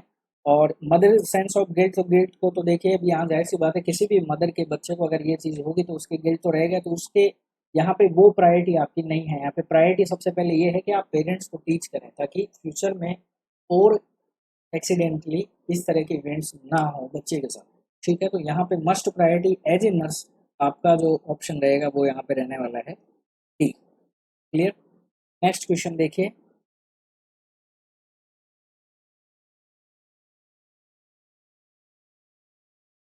नेक्स्ट क्वेश्चन है afternoon 3 weeks into his alcohol treatment programme. एक पेशेंट है जिसको 3 वीक से अल्कोहल ट्रीटमेंट प्रोग्राम चल रहा है। क्लाइंट शे नर्स से कहता है क्या, it's really not all my fault, ये मेरा फॉल्ट नहीं है, that I have a drinking problem, कि मुझे ये ड्रिंकिंग प्रॉब्लम हुई है, इसका सारा ही फॉल्ट मेरी तरफ से नहीं है, ऐसा वो नर्स से कहता है। Alcohol runs in my family, मेरी फैमिली में अल्कोहल जो रन करती है, both my grand father and father were heavy drink, मेरे दादा और मेरे पिताजी भी हैवी ड्रिंकर थे और अल्कोहल मेरे फैमिली में रन कर रहा है, तो मेरी तरफ से ये पूरी तरह से फॉल्ट नहीं है। ऐसा कौन कह रहा है, क्लाइंट कह रहा है, किसको, नर्स को, जब उसका 3 हफ्ते से ट्रीटमेंट चल रहा है अल्कोहल ट्रीटमेंट प्रोग्राम। तो नर्स का इस पॉइंट पे क्या बेस्ट रेस्पॉन्स आने वाला है, ये आपसे क्वेश्चन पूछा गया है, ठीक है। देखिए पहला ऑप्शन यहाँ पे ये कहता है कि might be a problem, tell me more about them, कि भाई ठीक है चलो ये प्रॉब्लम है तो आप मुझे और बताइए। चलो ये मान सकते हैं कि ये भी बेस्ट रेस्पॉन्स हो सकता है, लेकिन मैंने अभी यहाँ पे कंफर्म नहीं किया। सेकंड ऑप्शन देखिए, risk factor can often be control by self responsibility, risk factors जो हैं वो ओपनली कंट्रोल किए जा सकते हैं, किसके द्वारा, सेल्फ, खुद के द्वारा, ठीक है। किसी भी मतलब प्रॉब्लम को मान लीजिए आपने एक्सेप्ट किया है, या जैसे लाइक डेट, जैसे इस कैंडिडेट को अल्कोहल से प्रॉब्लम है या अल्कोहल ये हैबिचुअल हो गया है, तो यहाँ पे नर्स उसको ये कह रही है कि अल्कोहल के जो रिस्क फैक्टर्स हैं उनको कंट्रोल करना, या फिर अल्कोहल की जो ये प्रॉब्लम है इसको कंट्रोल करना आपकी सेल्फ रेस्पॉन्सिबिलिटी है। ठीक है, तो क्या ये रेस्पॉन्स बेस्ट रहेगा? चलो देख लेते हैं। It sound like you are intellectualising your drinking problem. ठीक है, नर्स ये कह रही है कि ये जो आप मुझे कह रहे हैं, ये साउंड इस तरह से रिप्रेजेंट कर रहा है कि आप इंटेलेक्चुअलाइजिंग कर रहे हैं आपकी ड्रिंकिंग प्रॉब्लम को। ठीक है, तो ये तो रेस्पॉन्स बिल्कुल यहाँ पे रॉन्ग रहेगा। Your grand father and father were both alcoholic, तो इससे तो कोई लेना देना ही नहीं है क्योंकि इसने बोल दिया है, तो यहाँ पे ये बेस्ट रेस्पॉन्स नर्स का रहने वाला ही नहीं।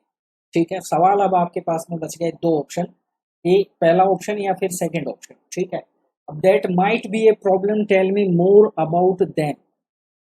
या तो नर्स ये कहे कि ओपन एंडेड क्वेश्चन करे कि भाई आप मुझे और बताइए, लेकिन प्रायोरिटी के हिसाब से जब अपन देखते हैं तो प्रायोरिटी के हिसाब से हमारा राइट आंसर जाता है बी, क्योंकि जो कैंडिडेट्स को प्रॉब्लम है, एल्कोहल हैबिचुअल प्रॉब्लम है, तो वहाँ हमें हमारा मेन फोकस किस पे रहेगा कि एल्कोहल से होने वाले जो रिस्क फैक्टर्स हैं या जो फिर प्रॉब्लम्स है उनके बारे में हम क्लाइंट को बता सके, ताकि वो उस प्रॉब्लम को सेल्फ क्या कर सके, कंट्रोल कर सके, और ये अपने आप को वो समझ सके कि ये जो प्रॉब्लम क्रिएट हो रही है इसकी जिम्मेदारी या इसको कंट्रोल करने की रेस्पॉन्सिबिलिटी किसकी है, मेरी खुद की है। तो इस तरह से रेस्पॉन्स किसका रहना चाहिए, नर्स का रहना चाहिए। तो compare to A, B option is the priority right answer. तो राइट आंसर यहाँ पे आपका रहने वाला है बी। और इस तरह के क्वेश्चंस आपको नॉर्सेट जैसे एग्जाम्स में देखने को मिल गए।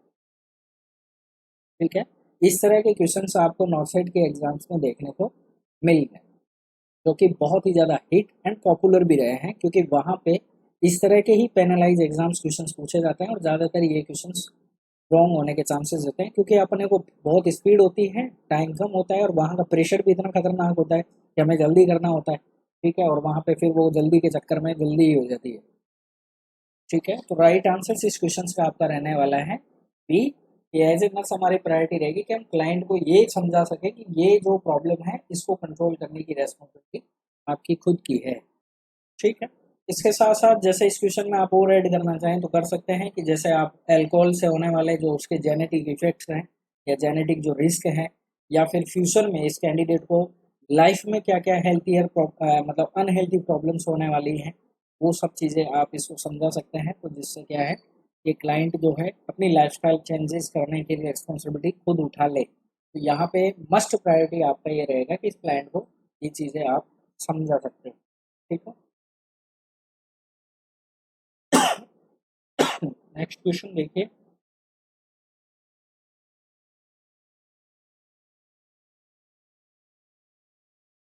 क्वेश्चन भले ही बड़े हों, लेकिन आपके जो सॉल्यूशंस हैं वो बहुत इजी लैंग्वेज में मैं करने वाला हूँ और मैंने किए भी हैं। जिससे क्या है, ये आपके हर एग्जाम्स में किसी भी तरह का क्वेश्चन अगर पूछा जाए तो आप आंसर निकाल सकते हैं। ठीक है, अब देखिए ऑप्शन क्या है, क्वेश्चन क्या है। एक क्लाइंट है जो 35 ईयर्स ओल्ड क्लाइंट है, एडमिट हुआ हॉस्पिटल में फॉर इलेक्टिव ट्यूबल इलेगेशन। ठीक है, टीएल के लिए जो है इलेक्टिव इलेक्टिव ट्यूबल इलेगेशन के लिए ये क्या है, हॉस्पिटलाइज होता है। While the nurse is doing pre operative teaching. ठीक है, जब नर्स जो प्री ऑपरेटिव टीचिंग के लिए तैयारी करती है तो क्लाइंट से पूछता है क्या, एनेस्थो एनेस्थियोलॉजिस्ट जो है said she was going to give me a balance anaesthesia. ये एनेस्थोलॉजी है, उसने मुझसे कहा है तो वो गया कि वो मुझे बैलेंस एनेस्थीसिया देने वाला है। तो व्हाट एग्जैक्टली इज दैट, ये क्लाइंट पूछ रहा है किससे, नर्स से, कि एग्जैक्टली ये क्या चीज़ है। तो बैलेंस एनेस्थीसिया से रिलेटेड बेस्ट एक्सप्लेनेशन नर्स का क्या रहेगा उस क्लाइंट के लिए कि बैलेंस एनेस्थीसिया क्या होता है।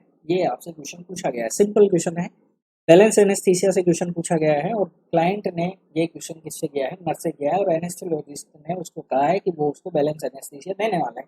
किसके लिए, इलेक्टिव ट्यूबल एलिगेशन। पहला ऑप्शन देखिए, is a type of regional anaesthesia, तो गलत है। रीजनल एनेस्थीसिया क्या होता है, रीजनल एनेस्थीसिया को आप बोल सकते हो मिनिमम एनेस्थीसिया, मिनिमम एनेस्थीसिया। ठीक है, जो कि हम किसके लिए देते हैं, तो जो हम देते हैं माइनर सर्जरी के लिए, जैसे रिमूवल ऑफ मॉल, ठीक है, रिमूवल ऑफ मॉल और सिस्ट। ठीक है, इस तरह से आप कोई सर्जरी कर रहे हैं तो इनमें आप यूज कर सकते हैं, या फिर आप एंडोस्कोपिक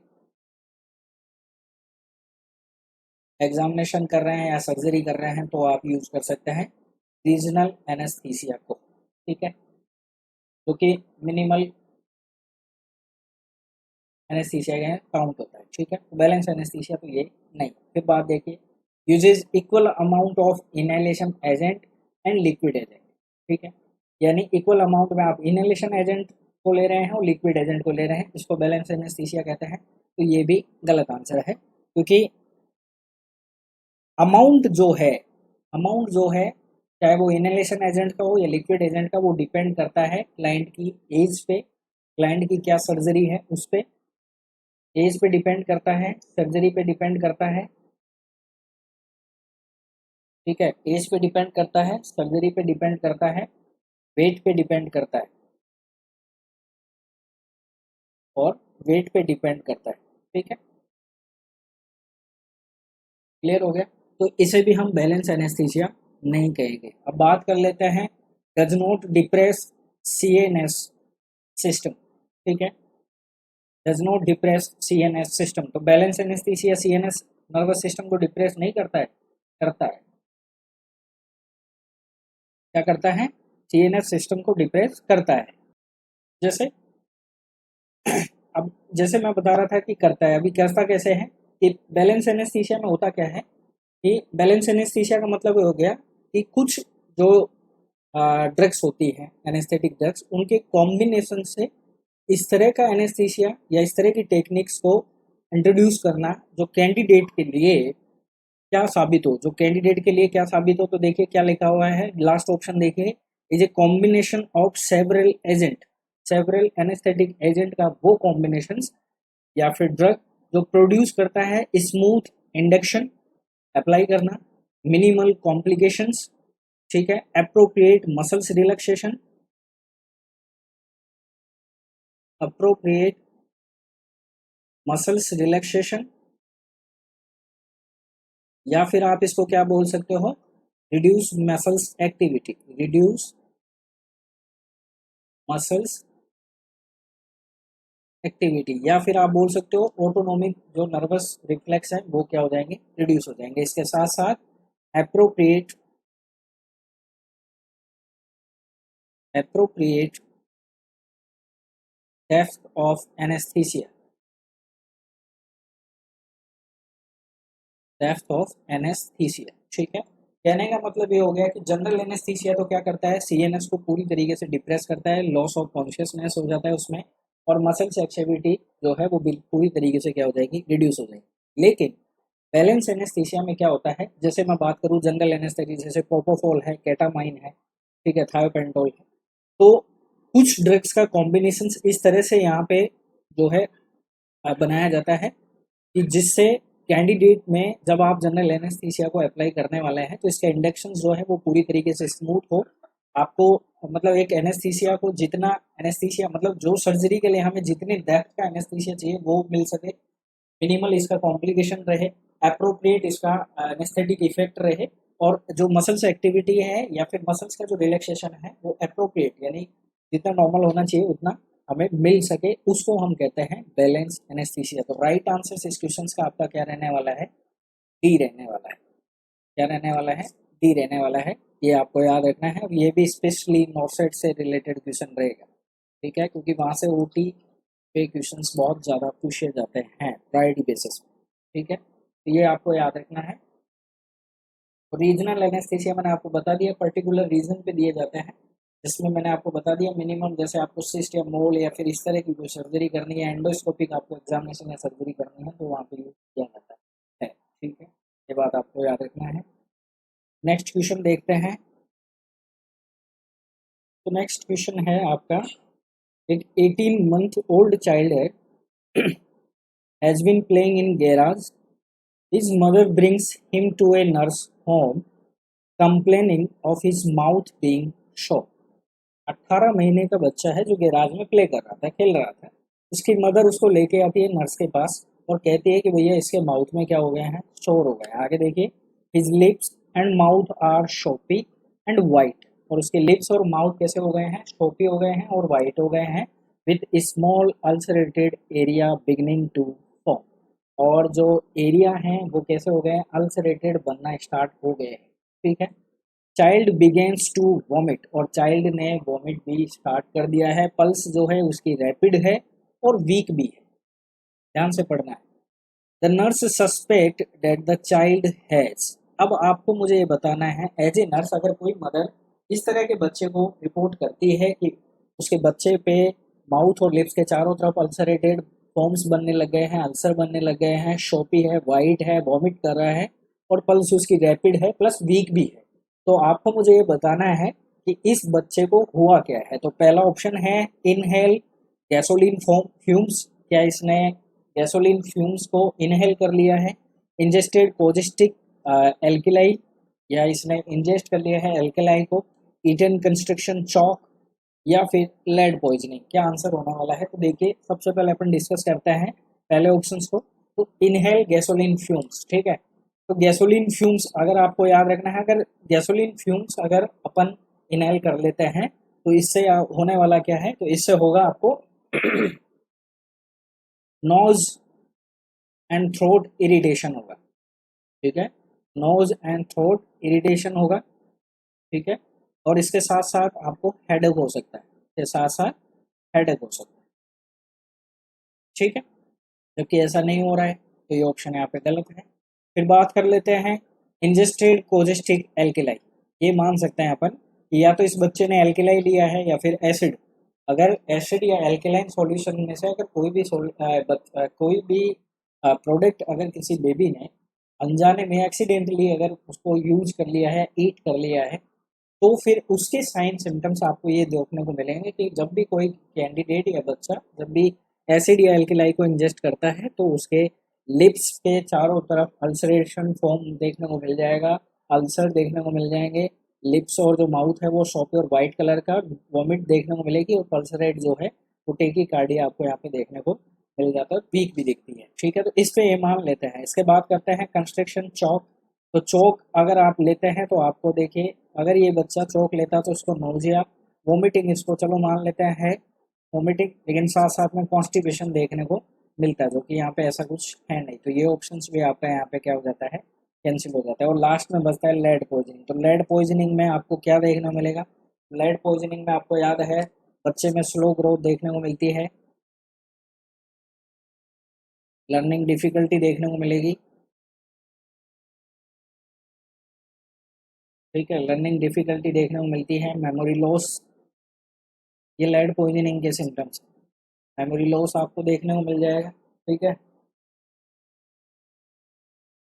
इसके अलावा नोजिया वोमिटिंग भी आपको देखने को मिल सकता है, नोजिया वोमिटिंग भी आपको देखने को मिल सकता है। एब्डोमिनल पेन आपको देखने को मिल सकता है, एब्डोमिनल पेन भी आपको देखने को मिल सकता है, ठीक है। लेकिन हमारे क्वेश्चन ने सिर्फ इतना सा ही हमें दिया है कि क्लाइंट ने वॉमिट स्टार्ट किया है लेकिन उसके अल्सरेशन फॉर्म हो रहा है। तो लेड पॉइजनिंग में भी अल्सरेशन नहीं बनते हैं, ना चौक में बनते हैं और ना ही गैसोलीन फ्यूम्स में आपके अल्सरेशन फॉर्म होता है। अल्सरेशन फॉर्म आपका कब होता है, जब कोई भी बच्चा एसिड या एल्कलाइज सॉल्यूशन को इंगल्फ करता है, तब माउथ के चारों तरफ या लिप्स के सराउंडिंग में आपको अल्सर फॉर्मेशन देखने को मिल जाएगा, ब्लिस्टर फॉर्म देखने को मिल जाएगा। राइट आंसर इस क्वेश्चन का आपका क्या रहने वाला है, सी रहने वाला है, ठीक है। ये आपको याद, चलिए नेक्स्ट क्वेश्चन देखिए क्या है।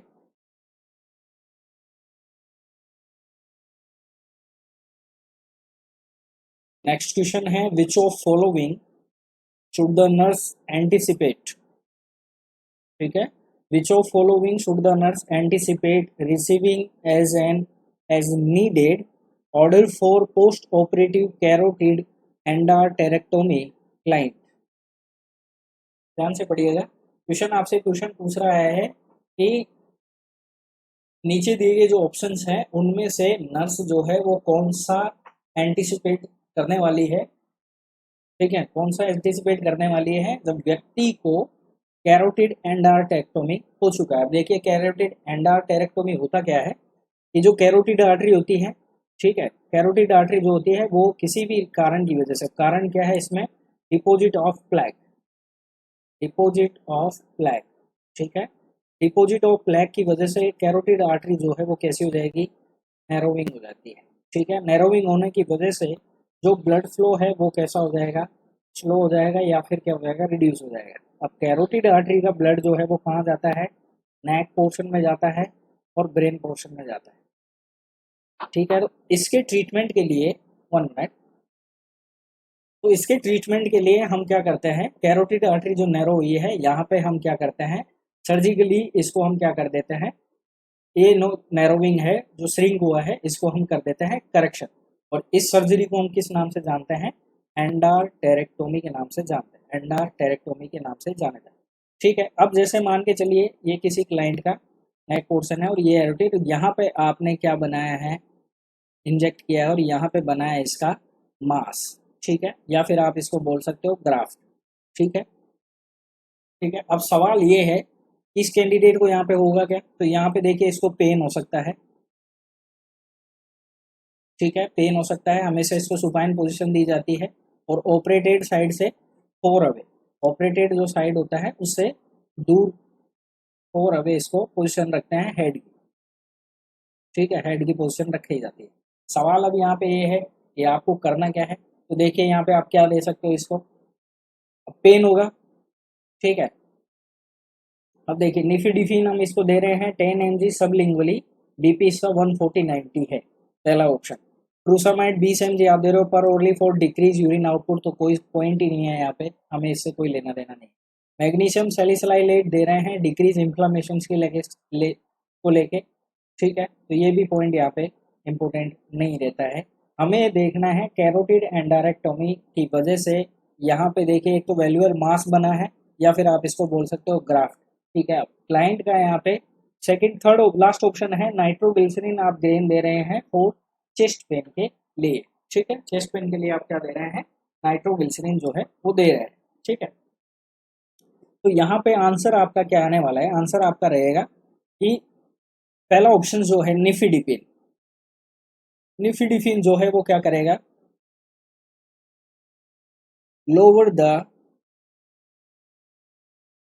प्रेशर। ठीक है, इसके साथ साथ blowing and pressures reduce the chances of graft over pressure, graft over pressure. ठीक है, जो ये ग्राफ्ट यहाँ पे बना है इसके ऊपर ब्लोविंग की वजह से या फिर ओवर प्रेशर, जो इसका प्रेशर बढ़ा हुआ है इसकी वजह से यहाँ पे कोई भी प्रेशर ना बने। ठीक है, कोई भी प्रेशर यहाँ पे क्रिएट ना हो। ठीक है, या फिर इस कैंडिडेट को और ज़्यादा पेन ना हो, इस वजह से हम यहाँ पे एंटिसिपेट करने के लिए कौन सी मेडिसिन यूज कर सकते हैं, निफिडिफिन यहाँ पे हम यूज करें। ठीक है, तो राइट आंसर आपका इस क्वेश्चन से आपका क्या रहने वाला है, ए रहेगा। ठीक है, ये आपको बता दूँ और इससे रिलेटेड जो भी पॉइंट्स थे वो मैंने यहाँ पे आपके क्लियर कर दिए। ठीक है, इंपोर्टेंट क्वेश्चन है, याद रखना। नेक्स्ट क्वेश्चन देखते हैं। नेक्स्ट क्वेश्चन देखिए आपका, नेक्स्ट क्वेश्चन है काफ़ी इम्पोर्टेंट भी है और पॉपुलर भी है।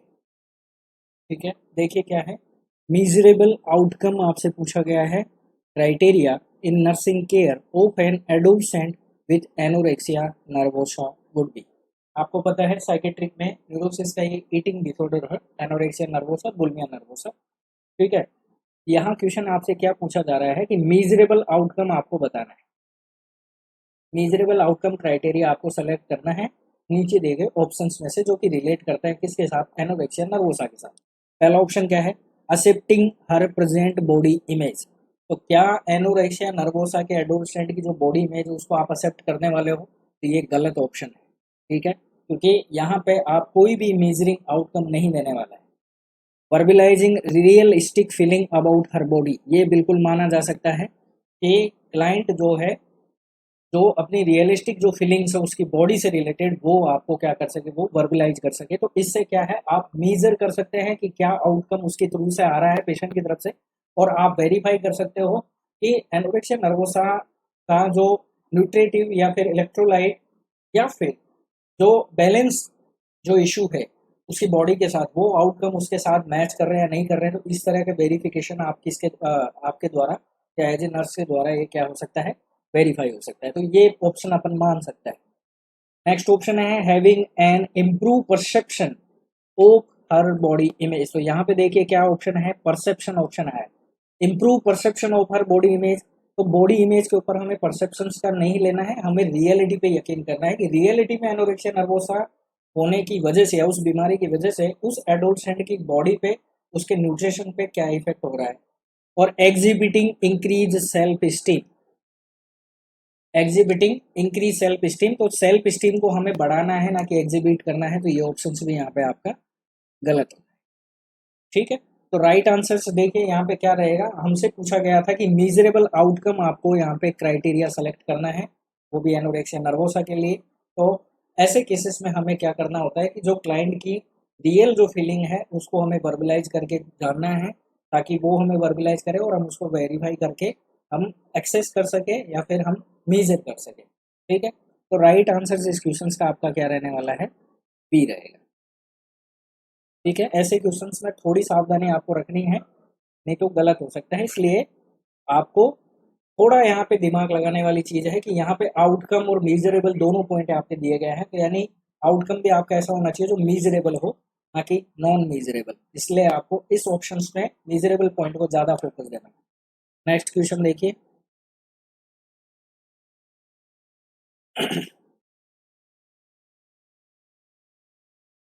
नेक्स्ट क्वेश्चन देखिए क्या है, एक क्लाइंट है जो शेड्यूल हुआ है for magnetic resonance imaging MRI के लिए लोकेट ए सेरिब्रल लीजन, सेरिब्रल लीजन है उसके लिए उसको एमआरआई के लिए शेड्यूल किया गया है।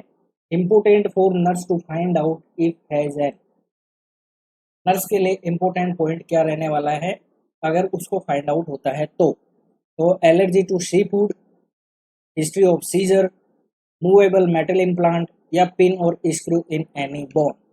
इम्पोर्टेंट क्वेश्चन है, एमआरआई अगर किसी भी पेशेंट को होने वाली है तो इम्पोर्टेंट पॉइंट क्या रहने वाला है एज ए नर्स के लिए। ठीक है, तो देखिए एलर्जी टू सी फूड, तो यहाँ पे देखिए क्या यूज कर रहे हैं अपन, एमआरआई यूज कर रहे हैं, तो एमआरआई में कॉन्ट्रास्ट मीडियम आयोडीन यूज होता है, नहीं होता है। कौन सा यूज होता है, गैडोलिनियम यूज होता है। गैडोलिनियम जो है ये कॉन्ट्रास्ट मीडियम यूज होता है किसमें, एमआरआई में। आयोडीन यूज नहीं होता है, अगर आयोडीन यूज होता तो हमें सी फूड का एलर्जी का ध्यान रखना पड़ता है, जो कि ऑप्शन यहाँ पे गलत है। हिस्ट्री ऑफ सीजर, देखिए एमआरआई अगर सीजर जो अंडर कंट्रोल है, अगर अंडर कंट्रोल ऑफ सीजर्स है तो एमआरआई आप कर सकते हैं, कोई इशू नहीं। ठीक है, फिर सवाल आता है movable implant, movable metal implant, तो ये इंपॉर्टेंट पॉइंट यहाँ पे रहने वाला है। जैसे अपन बात करें कि आर्टीरियोग्राम क्लिप, आर्टीरियोग्राम क्लिप हो गया, फिर इसके अलावा पंप हो गया, या फिर परमानेंट पेसमेकर हो गया।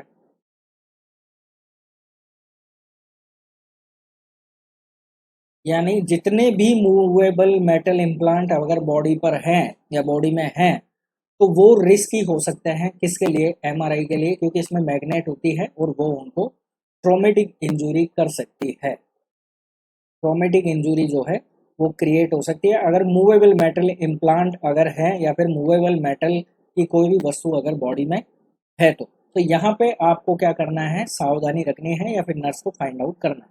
लास्ट ऑप्शन क्या है, पिन और स्क्रू इन एनी बोन, तो पिन और एनी स्क्रू ये क्या है, नॉन मूवेबल पॉइंट है, ये क्या है, नॉन मूवेबल आइटम्स है। ठीक है, तो यहाँ पे इतनी रिस्क नहीं होगी। मूवेबल है तो मैग्नेटिक उसको क्या कर सकती है, अनफोर्स कर सकती है। तो मूवेबल अगर इम्प्लांट है, मूवेबल कोई भी पॉइंट अगर हमारी बॉडी पे मेटल अगर है तो वहां पे एमआरआई करते समय आपको ध्यान रखना है, ये बात आपको याद रखनी है। ठीक है, ये बात आपको याद रखनी है।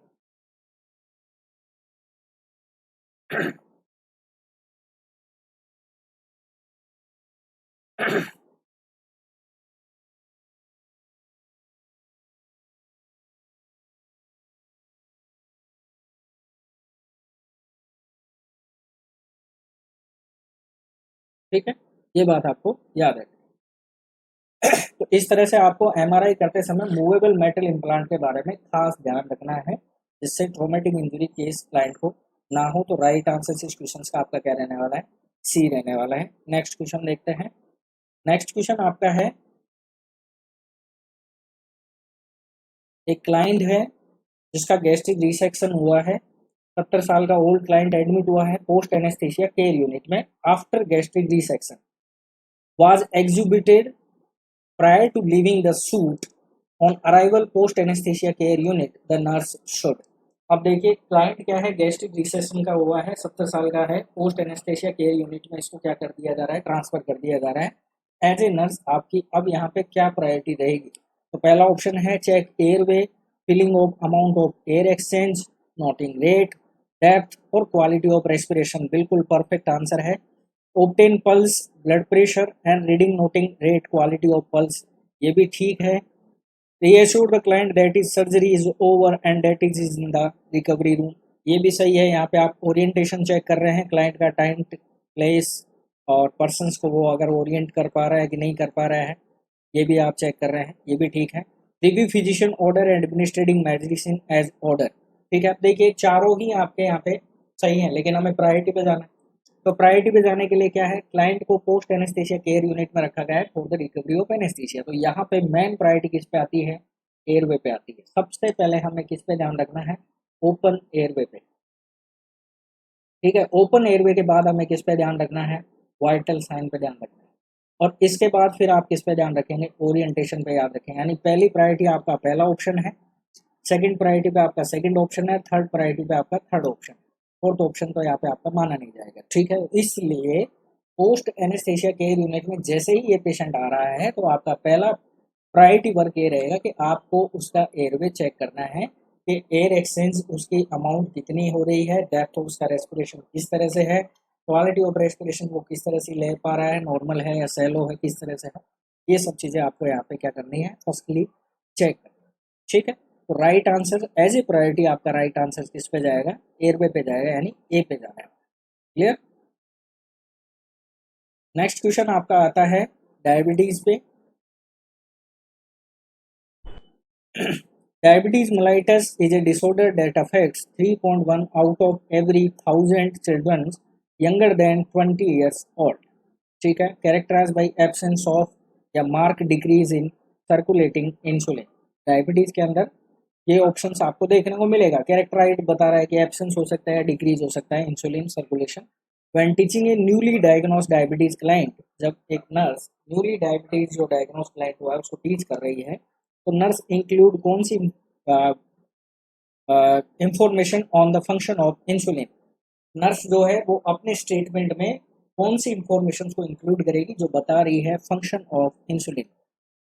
तो transport of glucose into cells and storage of glycogen in the liver, glycogenolysis, facilitation of glucose use for energy, glycogenolysis, catabolism, catabolism and hyperglycaemia. तो क्या आंसर रहने वाला इस क्वेश्चन का, आपसे ये पूछा है इंसुलिन का फंक्शन के ऊपर ये क्वेश्चन बन रहा है। सो यहाँ पे इंसुलिन का आपको बताना है फंक्शंस, तो देख लेते हैं।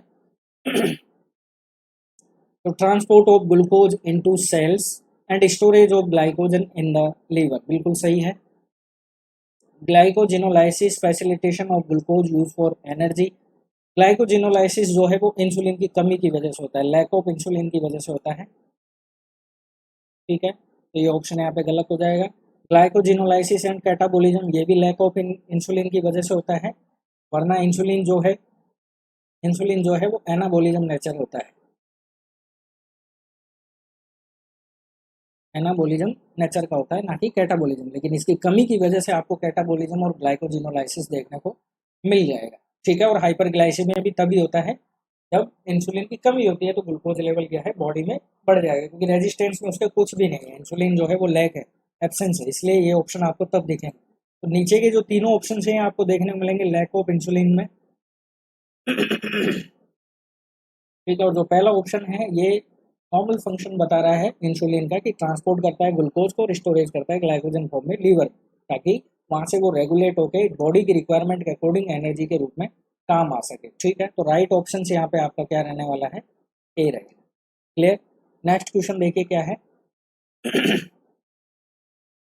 नेक्स्ट क्वेश्चन आपका है, एक क्लाइंट जिसको सिरोसिस ऑफ लीवर है, ठीक है, और बिकम्स कोमेटोज, कोमा में है, and is started on neomycin 300 milligram Q6H, ठीक है, via nasogastric tube, rationale for this therapy is to, बहुत इंपॉर्टेंट क्वेश्चन है बहुत इंपॉर्टेंट क्वेश्चन है, ठीक है। कोमेटोज पेशेंट है, लिवर सिरोसिस का पेशेंट है आपके पास, कोमेटोज इसका स्टेटस है, और इसको 300 मिलीग्राम Q6H में नियोमाइसिन स्टार्ट किया गया है बाय द नेजोगेस्ट्रिक ट्यूब। अब क्यों किया गया है ये आपसे क्वेश्चन पूछा गया है। पहला ऑप्शन है प्रिवेंट सिस्टमेटिक इन्फेक्शन, ठीक है। तो देखिए नियोमाइसिन जो है, ठीक है, नियोमाइसिन जो है वो भले ही एंटीबायोटिक रोल है, ठीक है, नियोमाइसिन जो है वो एंटीबायोटिक रोल में प्ले करती है, एंटीबायोटिक क्लास की ड्रग है, लेकिन सिस्टमेटिक इन्फेक्शंस में यहाँ पे लीवर सिरोसिस के केस में वो रोल प्ले ये वाला नहीं करेगी, इसलिए ये रैशनल यहाँ पे फिट नहीं बैठता। प्रमोट डायूरेसिस, तो डायूरेसिस के लिए या तो आप डायूरेटिक्स दीजिए या फिर आप साल्ट फ्री एल्बुमिन दीजिए, ठीक है, साल्ट फ्री एल्बुमिन दीजिए, ठीक है। तो ये डायलिसिस को प्रमोट करती है, ठीक है। तो ये ऑप्शंस भी आपका यहाँ पे गलत हो गया है, ठीक है। एसिडिफाई स्मॉल बाउल, तो इस एसिडिफाई स्मॉल बाउल कौन करेगा, लैक्टुलोज करता है, कौन करता है, लैक्टुलोज करता है, ठीक है, नियोमाइसिन नहीं करती है, और लैक्टुलोज, ठीक है। अब आपके पास ऑप्शन बचता है third option, decrease ammonia formation, तो ये बिल्कुल यहाँ पे सही जाएगा, क्यों, क्योंकि नियोमाइसिन जो है वो इंटेस्टाइन, नियोमाइसिन जो है, ठीक है, वो बैक्टीरिया को, बैक्टीरिया जो कि कहाँ है, स्मॉल इंटेस्टाइन में है, और जो कि प्रोटीन को क्या करता है, ब्रेक डाउन करता है, और किसका फॉर्म करता है, NH4, अमोनिया का क्या करता है, फॉर्मेशन करता है,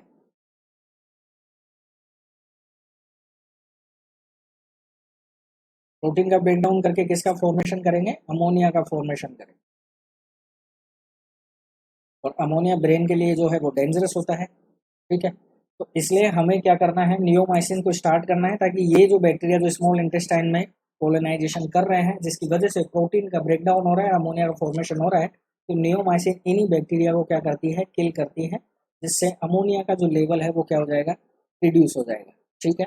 और लैक्टुलोज की मैं बात करूँ तो ये भी अमोनिया के सॉल्यूशन, अमोनिया के लेवल को कम करता है, लेकिन ये बोवल को एसिडिफाई करके, एनवायरनमेंट को एसिडिफाई करता है, जिससे अमोनिया जो वहाँ पे ट्रैप और एक्सक्रीटेड हुआ है वो वहाँ से क्या हो जाएगा, लीव हो जाएगा, या छोड़, मतलब डिक्रीज हो जाएगा, ठीक है। तो दोनों का फंक्शन अलग है, लेकिन यूज यही है कि अमोनिया के लेवल को कम करने के लिए दोनों को यूज किया जाता है। लेकिन ऑप्शन जो 4 है वो किससे रिलेटेड है, लैक्टुलोज से, और थर्ड जो रिलेटेड है वो किससे रिलेटेड है, आपके नियोमाइसिन से रिलेटेड है। तो क्वेश्चंस के अकॉर्डिंग आपका राइट आंसर यहाँ पे क्या रहेगा, सी रहने वाला, क्या रहेगा, सी रहने वाला, ठीक है।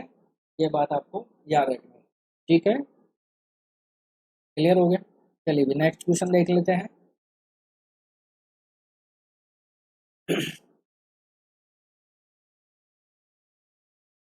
नेक्स्ट क्वेश्चन आपका है, एक नर्स है, the nurse is in the hallway, hall में है, और वहां पे उसने देखा कि वन ऑफ विजिटर जो है वो फेंट हो गया है, ठीक है।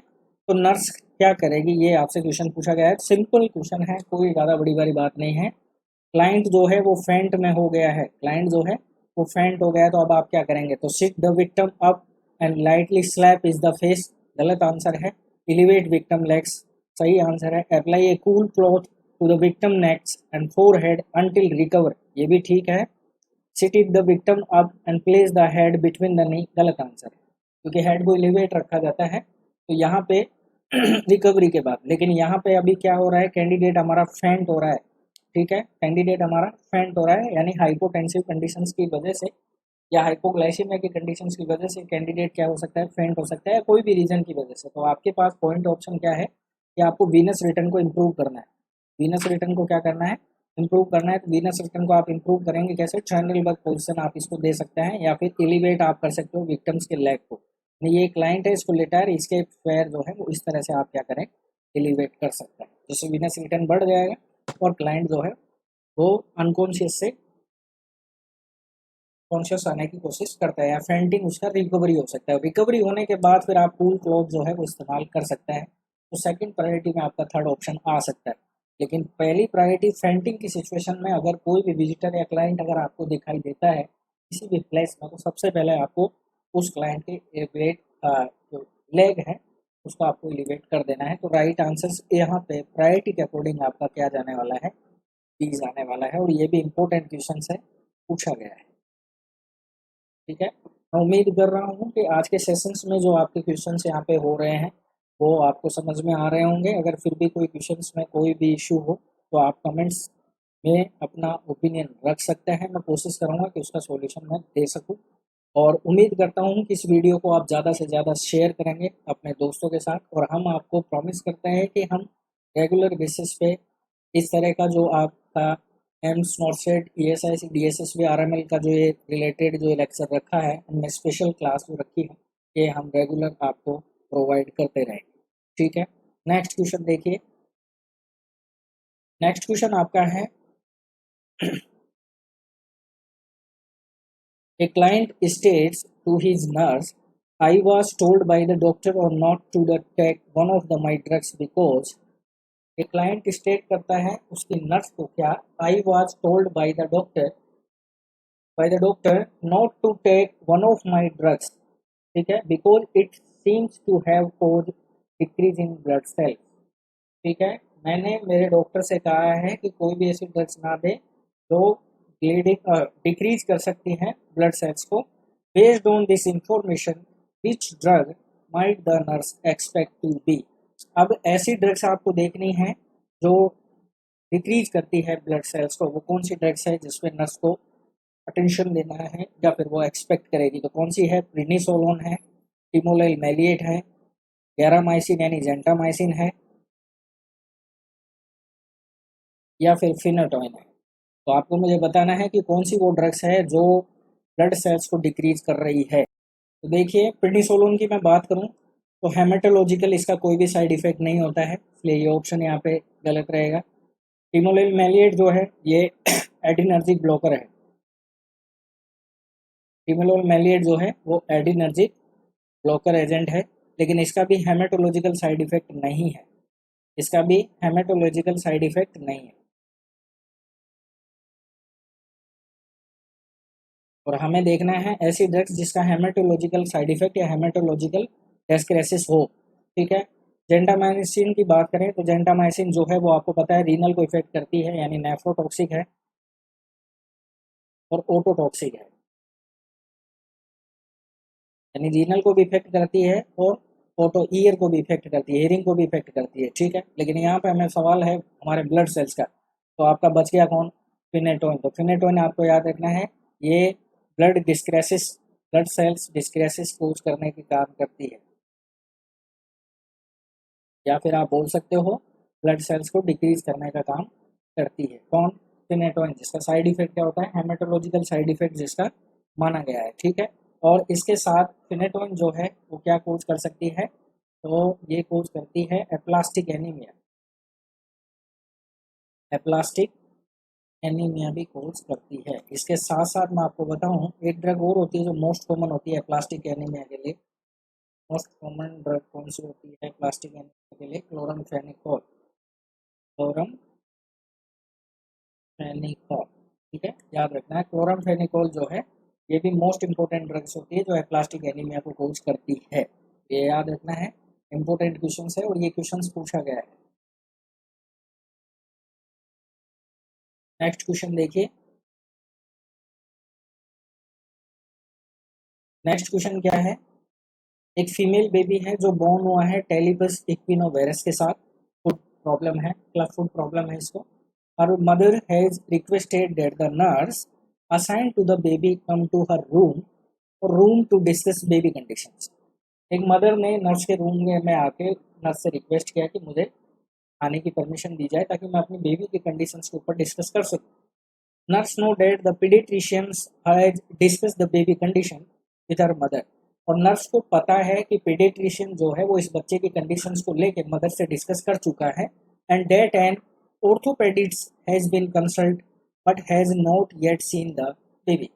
और ऑर्थोपेडिशियन भी कंसल्ट कर चुका है लेकिन उसने बच्चे को देखा नहीं। तो what should the nurse do first. अब नर्स यहाँ पे इस सिचुएशन में क्या करेगी, ये आपसे क्वेश्चन पूछा गया। यानी पीडियाट्रिशियन ने कंसल्ट भी किया, देखा भी है, उसके बाद ऑर्थोपेडिशियन ने कंसल्ट किया लेकिन देखा नहीं है, मदर ने बेबी की कंडीशंस को लेकर डिस्कस करने के लिए नर्स से असाइन करके परमिशन ले ली है और वो आ गई है और वो नर्स से डिस्कस कर रही है। अब नर्स का यहाँ पे फर्स्ट रेस्पॉन्स क्या रहने वाला है या नर्स यहाँ पे क्या करने वाली है? तो पहला ऑप्शन देखिए क्या है, कॉल करेगी वो पेडिटिशियन को और रिक्वेस्ट करेगी कि भाई he come to see the baby now, कि वो ऑर्थोपेडिशियन को कॉल करे और बोले कि साहब आपको रिक्वेस्ट करते हैं कि भाई बेबी को आप देखे आते हैं।